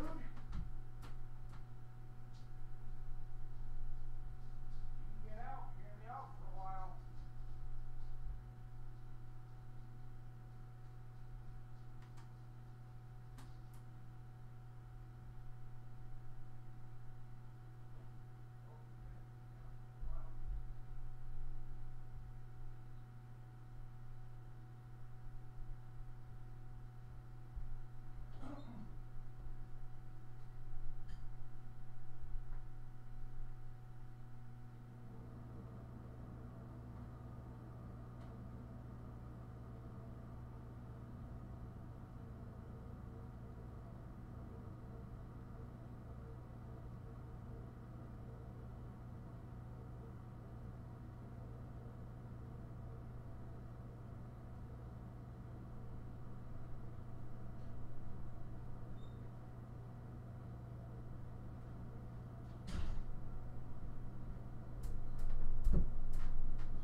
All right, that dog's a damn maniac when he can't go outside.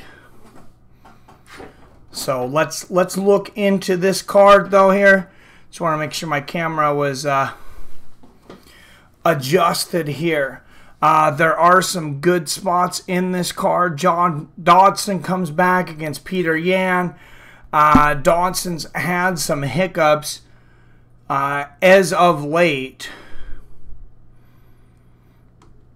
Lost to Jimmy Rivera, unanimous decision. I mean, no shame in that. Jimmy Rivera's pretty damn good, even though if he just lost to Aljamain Sterling. Beat Pedro Munoz by split decision, but seems to be out of that prime, maybe his prime here where he had won, 5 of 7 bouts, only loss being a shot at the title.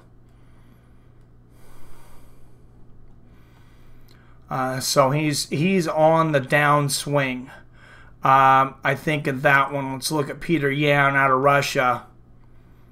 And I think he's going to be favored coming into this match. He's on a 3-fight winning streak. Just pulled off a second-round knockout of Silva de Andrade, which is a pretty good fighter.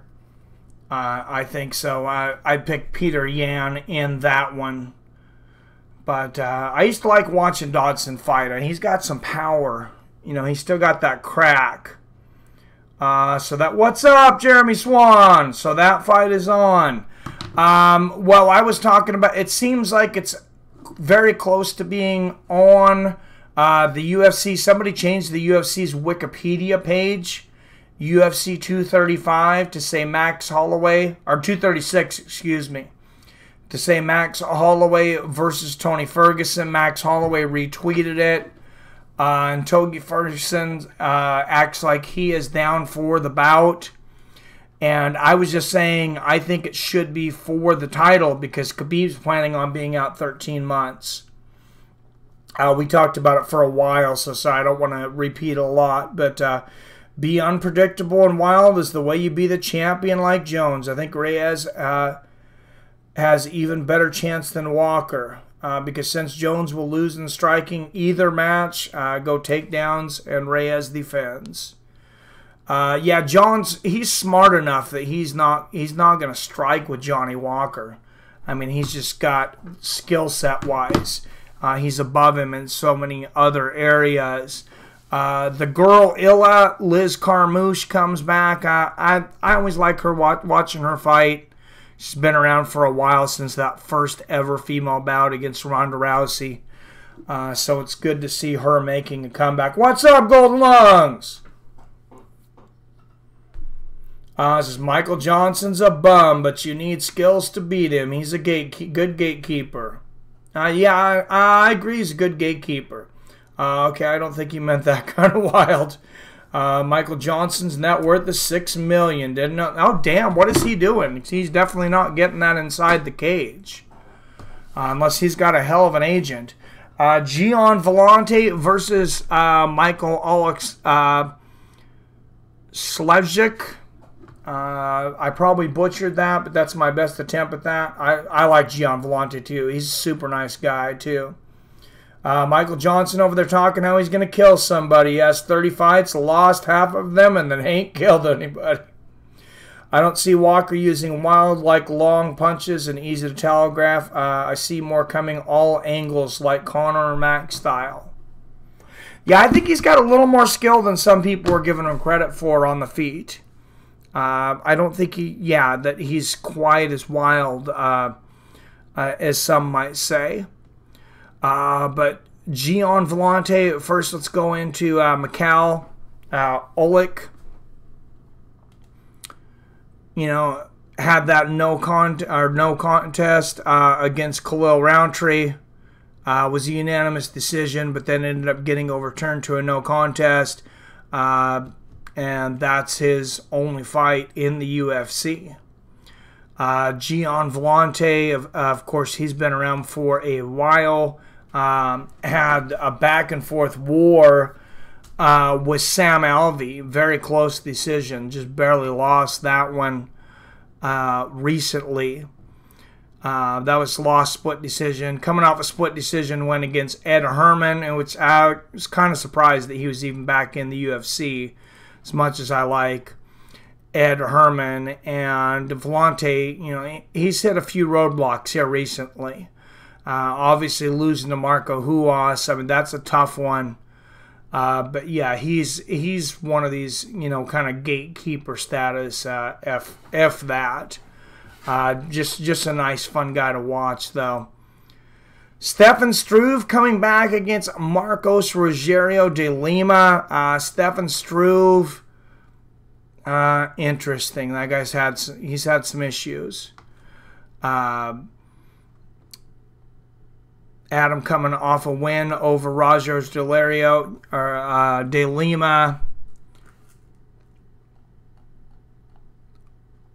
Oh, why am I? Oh no, I'm sorry. This is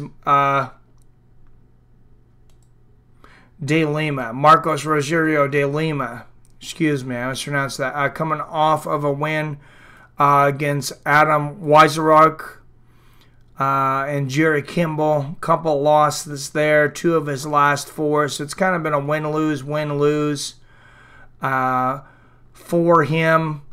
First round knockout there over Kimball. So he's got some power. First round submission. All of his finishes, you notice, are in the first round. I can definitely see Stefan Struve being stopped in the first round. Still ranked number 15 somehow, because he's lost his last 3 fights to Marcin Tybura, Andrei Arlovsky, and Alexander Volkov. Before that, he'd won 2 fights, one against Antonio Silva, which was a surprise, but it was towards the end of his career. Lost to Jared Rosholt, who's now retired. Definitely a career of ups and downs for Stefan Struve. Doesn't ever seem to be in a boring fight, though. It's always interesting to see that big guy in there. Jan Blachowicz versus Thiago Santos, though. Before I go to the main event, let's hit the comments here real quick, though. I don't give any credit to Walker. Realistic, who is he beating? Yeah, Torin. He does need to be fighting. He does need to beat somebody bigger. Walker fighting again. New fan, I saw this KO live, and it was only about a month ago, I think. Yeah, he jumped in there right away. OSP was injured. He's like, I'll take on Marcin Tybura. And the UFC says, okay, you didn't fight for very long. Get right back in there. So I got to give him credit for, you know, jumping right in. So Conor McGregor and Cowboy Cerrone are not officially set to fight. They don't have it signed, even though they agreed. The UFC said they agreed. Joe Rogan said that deal was complete, and his father Dana had to put him in timeout for spewing incorrect information. Oh, jeez. People sleeping on that Nigerian featherweight Sadiq Usef. I've seen him a little bit, Torin. I have to look into him a little more, though. Only thing Conor is set for is a few years in jail. Could be. Heard Cut Swampson is moving up to lightweight. That could be interesting. A lot of comments, Saras. Yep. Where the hell is Dennis Seaver? I haven't seen him in forever. Duho Shan, I believe he is doing his mandatory military. Yeah, I have a gut feeling that Smith going to KO Jones. Same feeling I have of Conor going to jail. A lot of people have said they have that gut feeling. I just don't see him matching up well. Billy says, sorry I'm late. My mom and little brother just got T-boned on. Oh, shit. Sorry to hear about that, Billy. Oh, damn. That is horrible, man.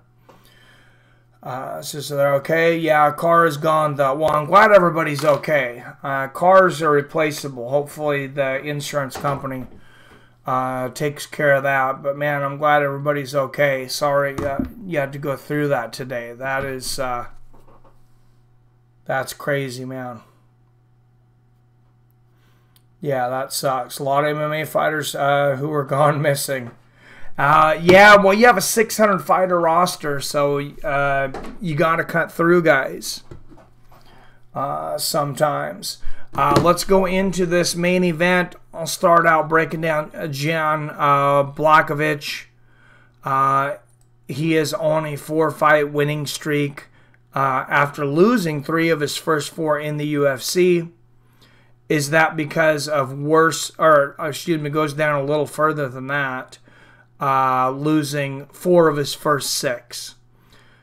Came in, of course, that first-round knockout against Ilir Latifi. And then he's been fairly active. You see, from April 2017 to now, at least by now, the standards of today, that's pretty active. This is going to be a 6th fight in a little less than 2 years. So, I mean, he's got some weapons. He's got a lot of performances of the night. He's got a good sub game, which he subbed several guys. Just that one knockout in his first fight against Latifi. But is Thiago Santos not... Why is there so much hate against this guy? This guy's got to be the most underrated fighter in the UFC. And, I mean, this guy does nothing but take every fight you put in front of him. Doesn't complain. Been around, you know, fought forever, but he's still only 35. Seems like he's been fighting since I started watching the UFC. You look at the streaks that he's been on. He's beat some guys over the days, but let's do some math here. Go back to, he just beat Anthony Smith in 2018, knocked him out in the 2nd round of the fight of the night. And Anthony Smith's fighting for the title. Thiago Santos is not even ranked. He loses 1 to David Branch. Yes, it was a first-round knockout. That sucks. He got caught. Beats Kevin Holland. I think they put Kevin Holland in there to defeat him off, you know, Dana White's version of Dancing with the Stars. I know that Contender Series is actually pretty good, but then goes through a brutal fight with Eric Anders. Gets that fight of the night knockout. If you guys remember watching that, that was incredible.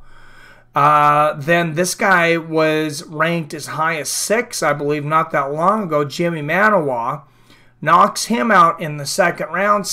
How in the world is Thiago Santos somehow still not ranked? And you look at that, he's fought, this will be his 6th fight. It's February. This will be his 6th fight since February of last year. This guy is fighting on a torrid pace, especially for 205 pounds, and especially for the tough fights that he's been in and the matchups they're giving him. I think Thiago Santos is a beast, and I'm not sure why he's so underrated. What's up, Wyatt Matheson? Y'all drunk as hell? Jones gonna smoke Lionheart like a blunt. Yeah, I think he's gonna destroy him, Wyatt. Good videos up recently, by the way. I seen you reacting to George Foreman, man. That guy, one of the hardest hitters out there, man, ever. That is incredible. This card sucks so bad. Oh, that's funny. Maybe we're getting spoiled a little bit. Who gives a shit about Nick Lentz? Why didn't he even break his fight down? So, well, Nick Lentz just fought. I was like, sorry, I was just saying, we just watched him fight. But did you guys see how bad he got his ass beat the other night? Yep. No, he is going to sniff it, Wyatt. Another fight just got announced for UFC 236. We have Kevin Lee versus Charles Oliveira? Really? Sherdog hasn't updated that yet. That's a good fight, though. I like that. Smith was a middleweight a year back where he nearly got knocked out by Lombard. Johns is way bigger and better. And we were also just looking at it that Thiago Santos knocked Anthony Smith out just about a year ago, and Santos is not ranked in the top 15. How in the hell does that happen, Wyatt Matheson? I know I'm kind of going off on this, but I was so surprised. Thiago Santos, like I said, he's paid his dues. He's won 7 of his last 8. And this is going to be his 6th fight since February 3rd of last year where he knocked out Lionheart. He must have really pissed somebody off. I'm talking about how bad he got beat the other night and got the decision. It was BS. I hear you. I think Kevin Lee, when he's not being pretentious on camera, is actually a really good dude and a decent fighter. Really turned me off him talking smack, though, about Michael Chiesa's mom. So I don't think I've gotten over that. Well, Whitaker got KO'd by Thompson at welterweight, and now he's the middleweight champion.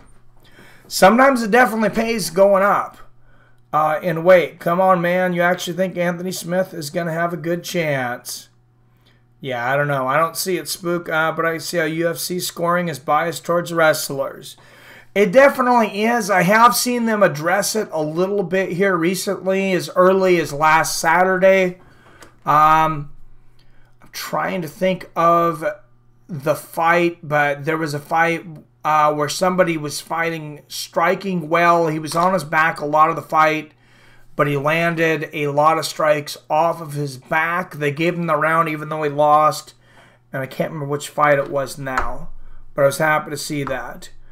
If Kevin Lee loses to Charles Oliveira, he's definitely going to drop in the lightweight rankings.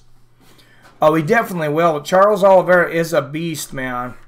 Wyatt stylistic, yes. He's a better puncher. KO machine, has good knees and clinch, and strong enough takedown defense to keep standing. It'll be interesting, man. I like any hype around that fight because I haven't been able to make much early prediction. I got Charles submitting Lee in the first. Michael Chiesa is fighting Mike Perry at UFC 236.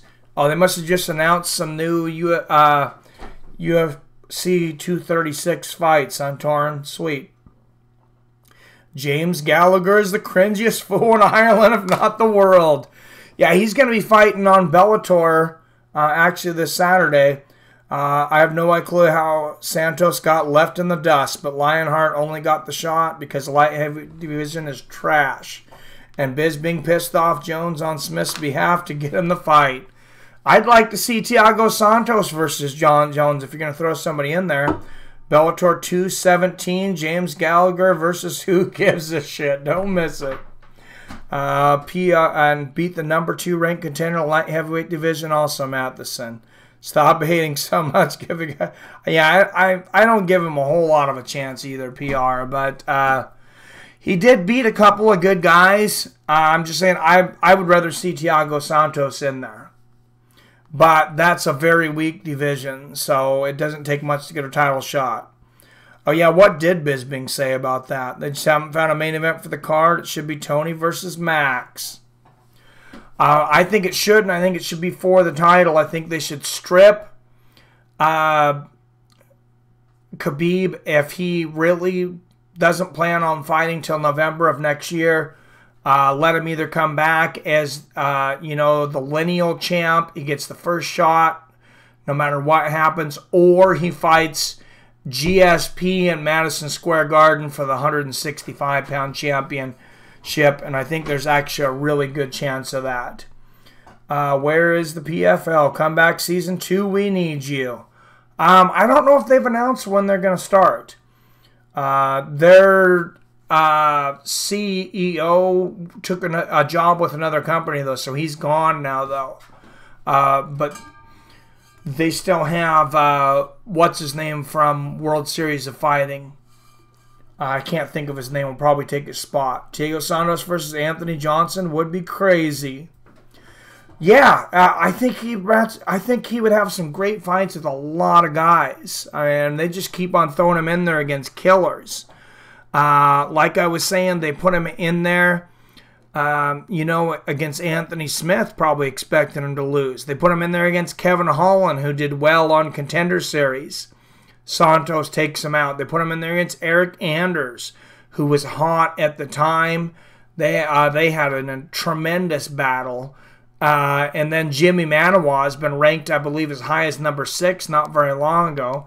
Knocks him out, and still no ranking.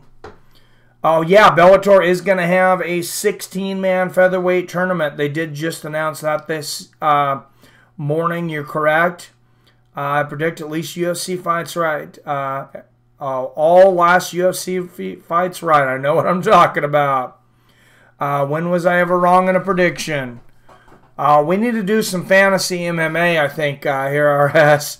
But hitting on Smith is so fun. Jones is better everywhere. Only place it's even close is kickboxing, where Jones is still better. And guys, I hate John Jones. This fight dumb.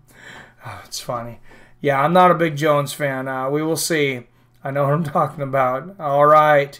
Another fight that would be crazy? Anderson Silva versus John Jones. Silva's way past his prime. That's a great fight 10 years ago. But I think they missed their chance. Fantasy MMA Playground. Let's do it. I gotta check that out. Everybody check out Fantasy MMA Playground. I'm gonna see how easy it is to do, Billy, and I'll try to get something up quickly. All good, RS. Love you, man. We don't know that yet. I do. Oh, that's hilarious. But I at least like that fight. Like I said, I'm glad that Thiago Santos is coming back. Stefan Struve, as much as he lacks durability, he's usually in interesting fights. And then, like I said, Gian Vellante. So that's it's a card. It's a card and it's free. I'm not going to say it's a great card. But speaking of John Jones and Anthony Smith, let's check out this card real quick before we go. And then I'll talk about the very strange times that the fights are going to be on this Saturday. So you'll need them if you're going to catch the fights. I was talking about, well, first of all, let's go to Johnny Walker versus Misha Cirkunov. Johnny Walker, super raw, obviously got incredible power we were just talking about. But I got to give him big props jumping up against Misha Cirkunov when OSP was hurt. He jumped in there right away, no questions asked. They didn't have to come to him. He volunteered. Big props. I don't know if he's quite ready for Cirkunov yet, but I'm really looking forward to that match. Jeremy Stevens versus Zabit Magomedsharipov. How in the world Zabit's still ranked at number 13? I don't know, but I think this is going to be an incredible match between Jeremy Stevens, who's just got insane power, versus a very creative, balanced MMA artist in Zabit. What happened to Sam Stout? I think he got old, man. He was always in exciting fights, though. That's good. Oh, come on, RS. He's been on the show. You didn't see it? Wyatt Matheson. We did the breakdown for the last card. Johnny Walker needs a picture. Come on, UFC. Hey, I think it's funny. I think it adds a little more mysticism to him. And speaking of that, Ben Askren came out. He tweeted UFC.com and he said, "How come I don't have a picture?" And they literally came up with, well, he said they came up with an avatar that looks like him. I don't know if that looks like him. But he was laughing about it. He was a good spirit about it. You guys seen Ask? Yeah, that's what I was just looking at, the picture there. This is the perfect sports for casuals to get into. 50-50 chance. You think it's going to win, will win. That is a good point. I think there's a lot of reasons that it's not a good sport for casuals too, but Corey Garbrandt versus Pedro Munoz. They still have Corey Garbrandt there with the title. That's it. Whoever's running the site, I mean, get it together. Jesus, how hard is it to run a website? I don't know. Maybe they got him doing a bunch of other stuff. But, his last loss was to John Dodson. That was just a year ago, but it was a split decision for Pedro Munoz. Not real impressed with the victory over Brian Caraway at this point, or Brent Johns. Rob Font's a decent fighter, took him out in the first round. Justin Scoggins submitted him. Scoggins is pretty tough. Pedro Munoz, he's a decent mid-level you know, mid-level guy in that division. Cody Garbrandt, Cody Garbrandt. I always want to see Corey for some reason. Of course, he's lost a couple in a row because of TJ Dillashaw in that championship. He was in the fight of the night with Dominic Cruz before that, though, and before that in the UFC, he was undefeated at 5-0. I don't think he's a shot fighter by any means, but it seems like TJ did expose that chin. I do think that's an interesting one, though. Why does Cody still have a belt? Come on. UFC always has a terrible website. Always out of date. John Jones is going to murder Anthony Smith. That's how I see it, but I like seeing the different opinions for sure from some people. Well, once you get into the main card, this gets pretty interesting. Tecia Torres coming back. She's always exciting to watch. She doesn't really like finishing fights, though. Usually goes to the decision. And then this Weili Zhang, we'll look at her for just a minute. She's got coming off that first round submission over Jessica Aguilar, 2-0 in the UFC at this point.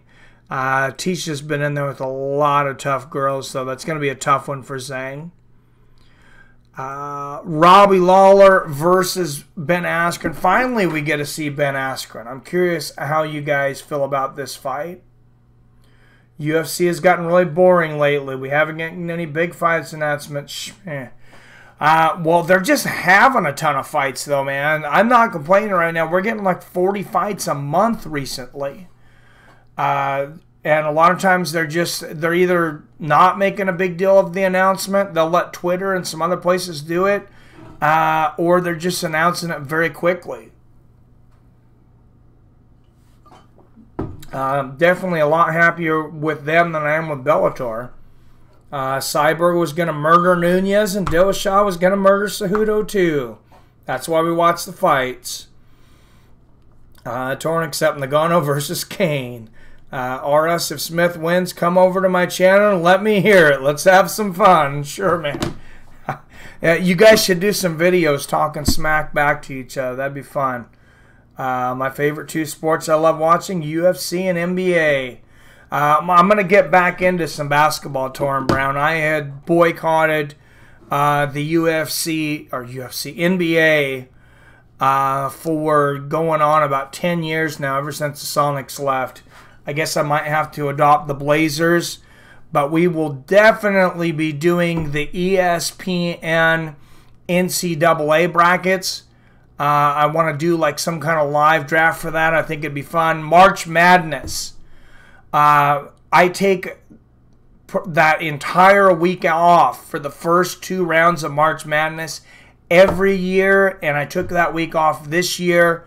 So I'm going to be streaming. You guys are going to get sick of hearing my voice if you're not already, because I'm going to be streaming, I don't know, maybe 10 hours a day if I can keep my voice up. But I'm a huge Gonzaga fan out of Spokane. I know they haven't yet been able to win the big one. It's exciting to see that they finally got to the championship. But, man, I love March Madness. Askren versus Lawler, who you got? I have Askren pretty easily. Let's go into a set. UFC's not a sport, it's MMA. Yeah, March Madness is freaking awesome. Just realized NBA isn't a sport either. Duke Blue Devils all day. Love Coach K. Oh, man, they have so much freaking talent right now. It's amazing. College basketball is awesome. Can't even watch NBA anymore. They play no D. Just try to pump up their stats. MMA and basketball are sports to watch. I agree, Torrin Brown. And I used to be a huge NFL fan, but I was really, generally, I just watched the Seahawks games. I was so disappointed with the playoffs this year. Not even talking about that Super Bowl. I get really frustrated when the referees can't call a game correctly. Torrance says, I hate the... I'm getting there with you, man. I'm a Seahawks fan, not an NFL fan. How much should we put in for the March Madness tourney pool? If people are interested in doing a cash one, we could do something like that, but we definitely need to do a free one too, because I never want to exclude people that don't have money. That really irks me worse than just about anything when YouTubers do things like that. I mean, I always love and appreciate your guys' donations on Super Chat. I mean, it definitely helps to build the channel. Wyatt knows he's just starting to build the channel. You know, there's expenses in that. Anybody else that's done things on here, Pulse Reloaded has a channel now. I just realized recently, if you're still here, he doesn't talk about it too much. But RS, the only thing I like is basketball and the fights. But yeah, there are a lot of expenses, but I never want to cut anybody out. So if we did a money one, and if a lot of people were interested, we definitely still do a free one over there on ESPN Fantasy for the bracket. And I'm not allergic to Super Chats, just to throw that out there, or you know, donations at paypal.me/fightswithfriends. But we'll jump into Robbie Lawler versus Ben Askren. Lawler, let's look at him first. Of course, former champion, been fighting forever. Him and Nick Diaz fought about 1 million years ago. Of course, fight of the night from Carlos Condit way back in 16s. Fought Rory McDonald, fought Johnny Hendricks, fought a ton of good fighters. Beat Donald Cerrone, but that's been almost 2 years ago. His last fight was in December 2017 against RDA. The injury he's coming back from, which I believe is an Achilles injury, that's not a good injury to be coming back against an amazing wrestler in Ben Askren. And the way they talk about Ben Askren, you would think that he's never finished a fight, but then you look at his stats, he's actually finished way more of his fights than Kamaru Usman. 39% decisions. That's higher than a lot of people, actually. And I was actually kind of surprised to see that.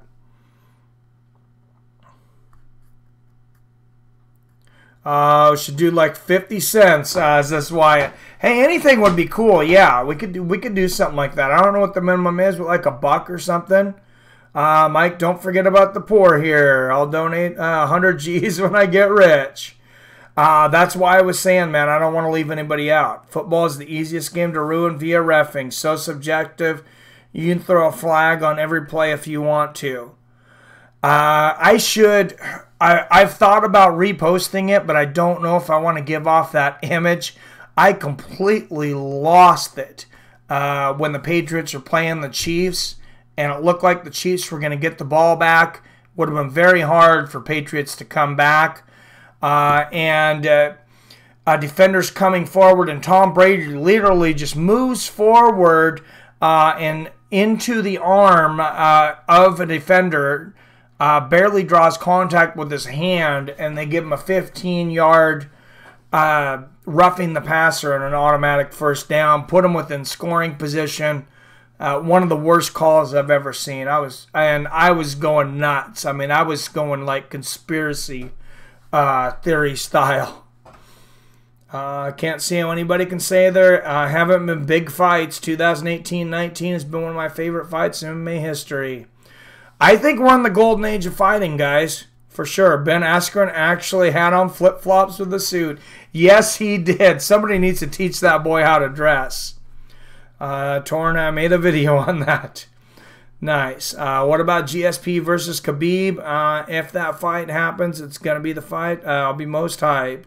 And Marty was wearing the super tight white J-Lo pants.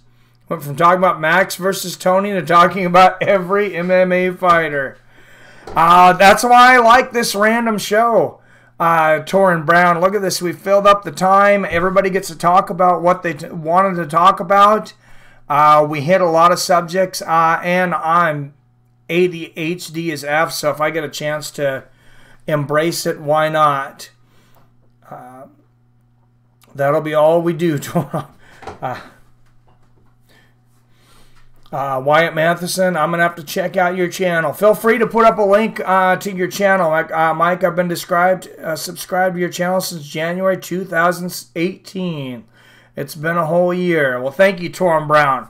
I think just about everybody in there. You guys are one of the best communities, seriously, out there. You guys show up.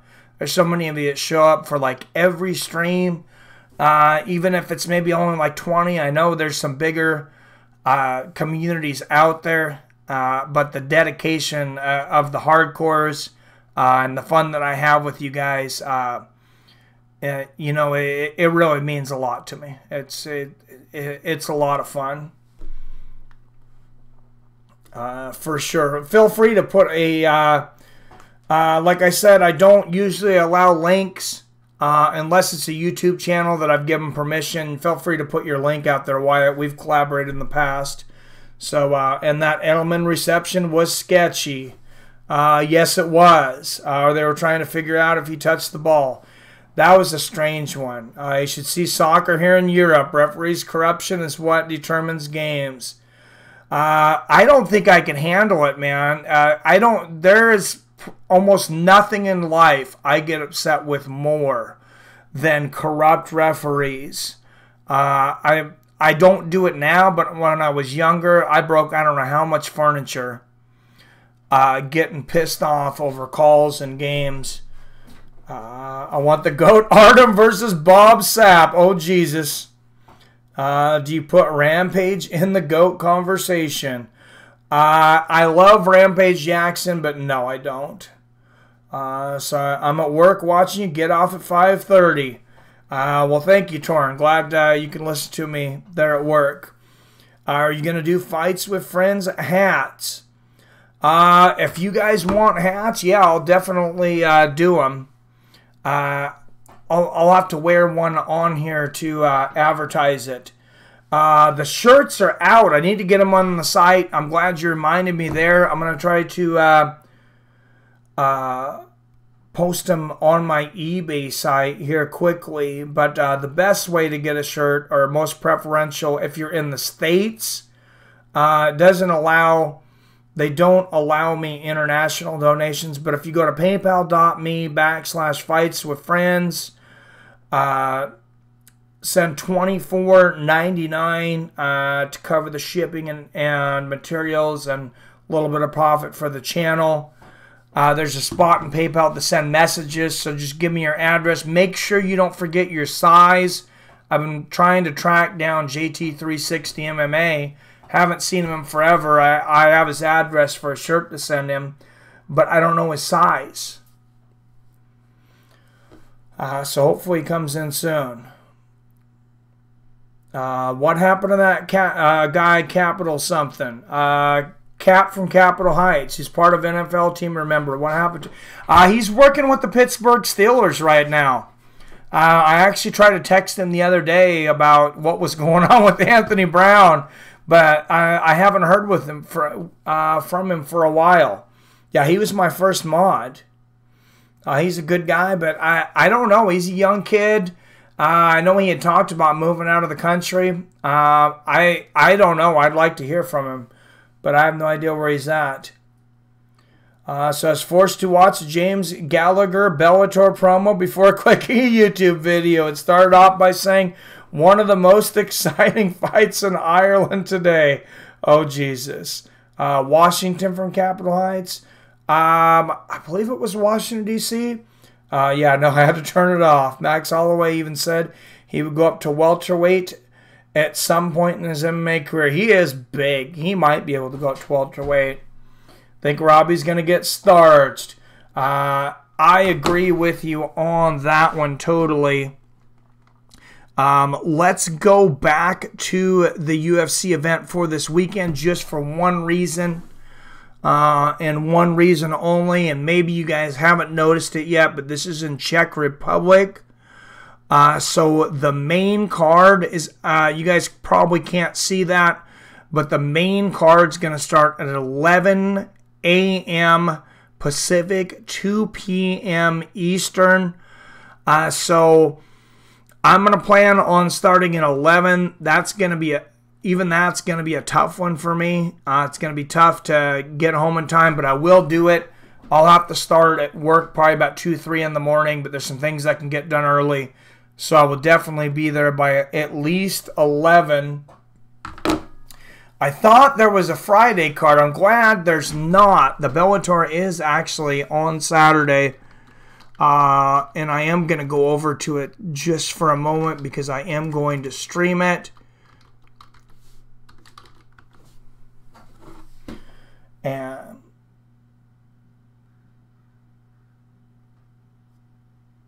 for anyone interested, did I miss the first one? Oh, maybe if you put up oh, your channel, yeah. I only care about Gian Vellante on this card.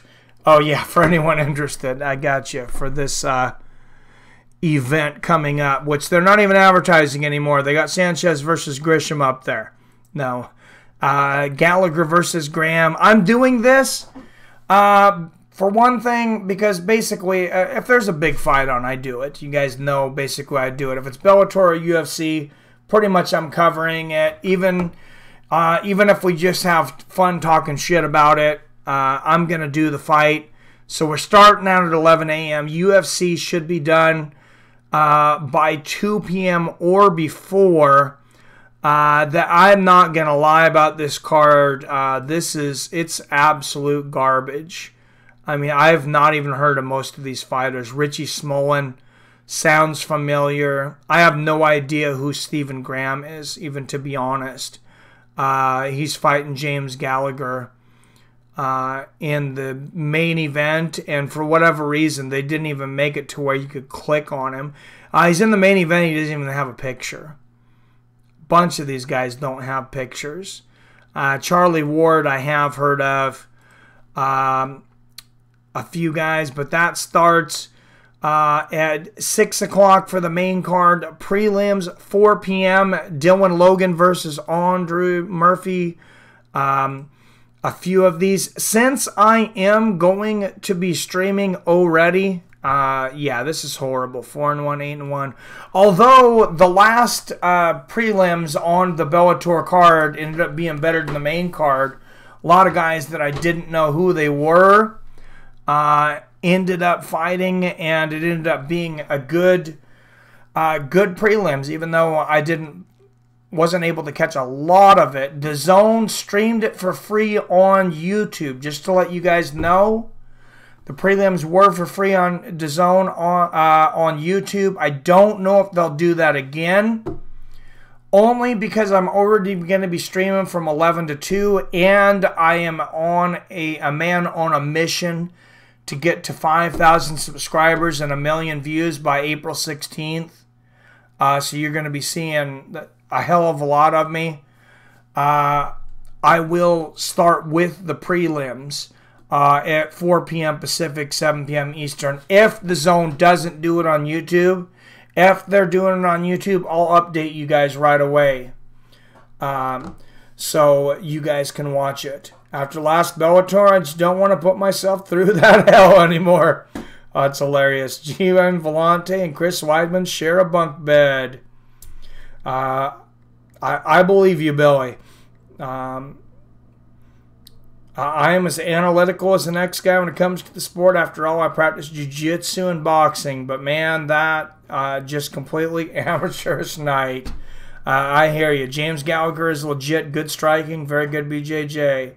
Great chat, everyone. Mike has a fantastic community over here. Bye for now. Hey, well, you're a fantastic part of it. Thanks for collaborating with me in that video. I'm sure it's not the last time we'll do something together. See you later, Wyatt. Thanks for coming in. Hey, when is that hot girl on Bellator fighting? Is she on that card? Yanni Harding, I think that's her name. I'm not sure who that is. I might have to look into it. So that's going to be it. The only reason I went over here, like I said, I'll be starting at least 11 a.m. For UFC, Blachowicz versus Thiago Santos. And then I'll give you an update of what DAZN's doing but I'll pick up again for Bellator either at 4 or 6 p.m. You know what? I'll just start at 4. We can do something. I just want to stream that deal. Most likely we start at 4. We'll do like 11 to 2 for UFC, and then 4 until whenever Bellator finishes. And Tyson Fury signed with Top Rank. That's going to be big. Oh, you're right. Yeah, Tyson Fury just signed with ESPN. They're very happy about that. They do, unfortunately, have a pay-per-view model. But they also have Lomachenko, and Lomachenko generally fights on free TV. So, how big would that be if they got Tyson Fury fought for free on ESPN? I don't expect it to be the fight against Deontay Wilder, but any fight. I mean, that would be huge for ESPN. Absolutely huge. That guy's star is so big right now. It's incredible. All right, guys. I think we're pretty wrapped up now. That was a longer show than I expected. I'm glad it was, though. Almost 3 hours. I do have one more thing to share with you guys, though. Don't go anywhere yet. So I don't know if you guys have seen this movie, but Ong Bak, the Thai Warrior. There's 3 of them. The first one is highly credited as being great. It's about a Thai fighter who their Buddhist statue is stolen, and he goes on this journey fighting to get it back because this poor village goes into drought. I know it sounds like a super old school plot, but this video is highly acclaimed by just about everybody, including Rotten Tomatoes, and those guys are tough. Right now on Hulu, I have a 2-week free trial for you if you have any time. I'm actually going to be watching videos 1 and 2, or at least 2 and 3, excuse me. At least 2 today because I've only seen the first one. But I realized that they had all 3 of them on there. So 2 free weeks, guys. If you don't have it, if anything, I would appreciate it because I get something back. I know everybody doesn't always have something for Super Chat and stuff, but it really does help. And as all you have to do is hit that for free on Hulu. And young David just got made his first investment the other day. First investment for young David. I am big into investing, especially for all you young people out there, everybody, but definitely when you're young, you have so much time to invest. And guys, this really works. You may have heard it advertised other places, but it's awesome. You sign up. David got his stock. My wife got her stock. I have a video actually I'll end up posting later on David getting his first stock from Robinhood. But free stock from Robinhood. Literally click that link, sign up. Within a few days, you're going to get a free stock. I'll get a notification as to a free stock, and you kind of scratch it off like a lottery ticket. I'll post a video on it. It's absolutely awesome. I thought this time around, me and my wife both got stocks of Groupon because they give you 3 cards, and you pick one to scratch. We each got Groupon. It's like $3.50 a piece. But I would love to collect those stocks.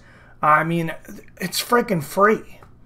And then David will have his to scratch off here recently, actually. He's got his first investment, but he's got to wait. I think there's like a day or 2 for it to come through.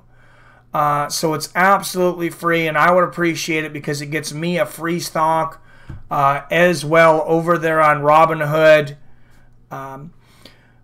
Check it out. And young David getting his first stock was pretty awesome because, like I said, I'm pretty obsessed, to be honest, with investments. I don't think that Social Security is going to be around anytime soon. Certainly not going to depend on it. All right, that is it, guys. That was a lot of fun. A lot of stuff to talk about. Like I said, Saturday we're going to start streaming at 11 a.m. for the main event of UFC Santos versus Blachowicz. Then we'll be headed over there to Bellator. Starting at 4 p.m., work all the way through that card. James Gallagher returning over there for Bellator. And I look forward to seeing you guys then. I should have some videos posted up during the week before that. Because like I said, once I set a goal, I'm on a tear. 5,000 subscribers, 1 million views by April 16th. I'm at about 800,000 views. So you're going to see a lot of videos from me. As always, I love you, I respect you, and I'll see your fine asses later.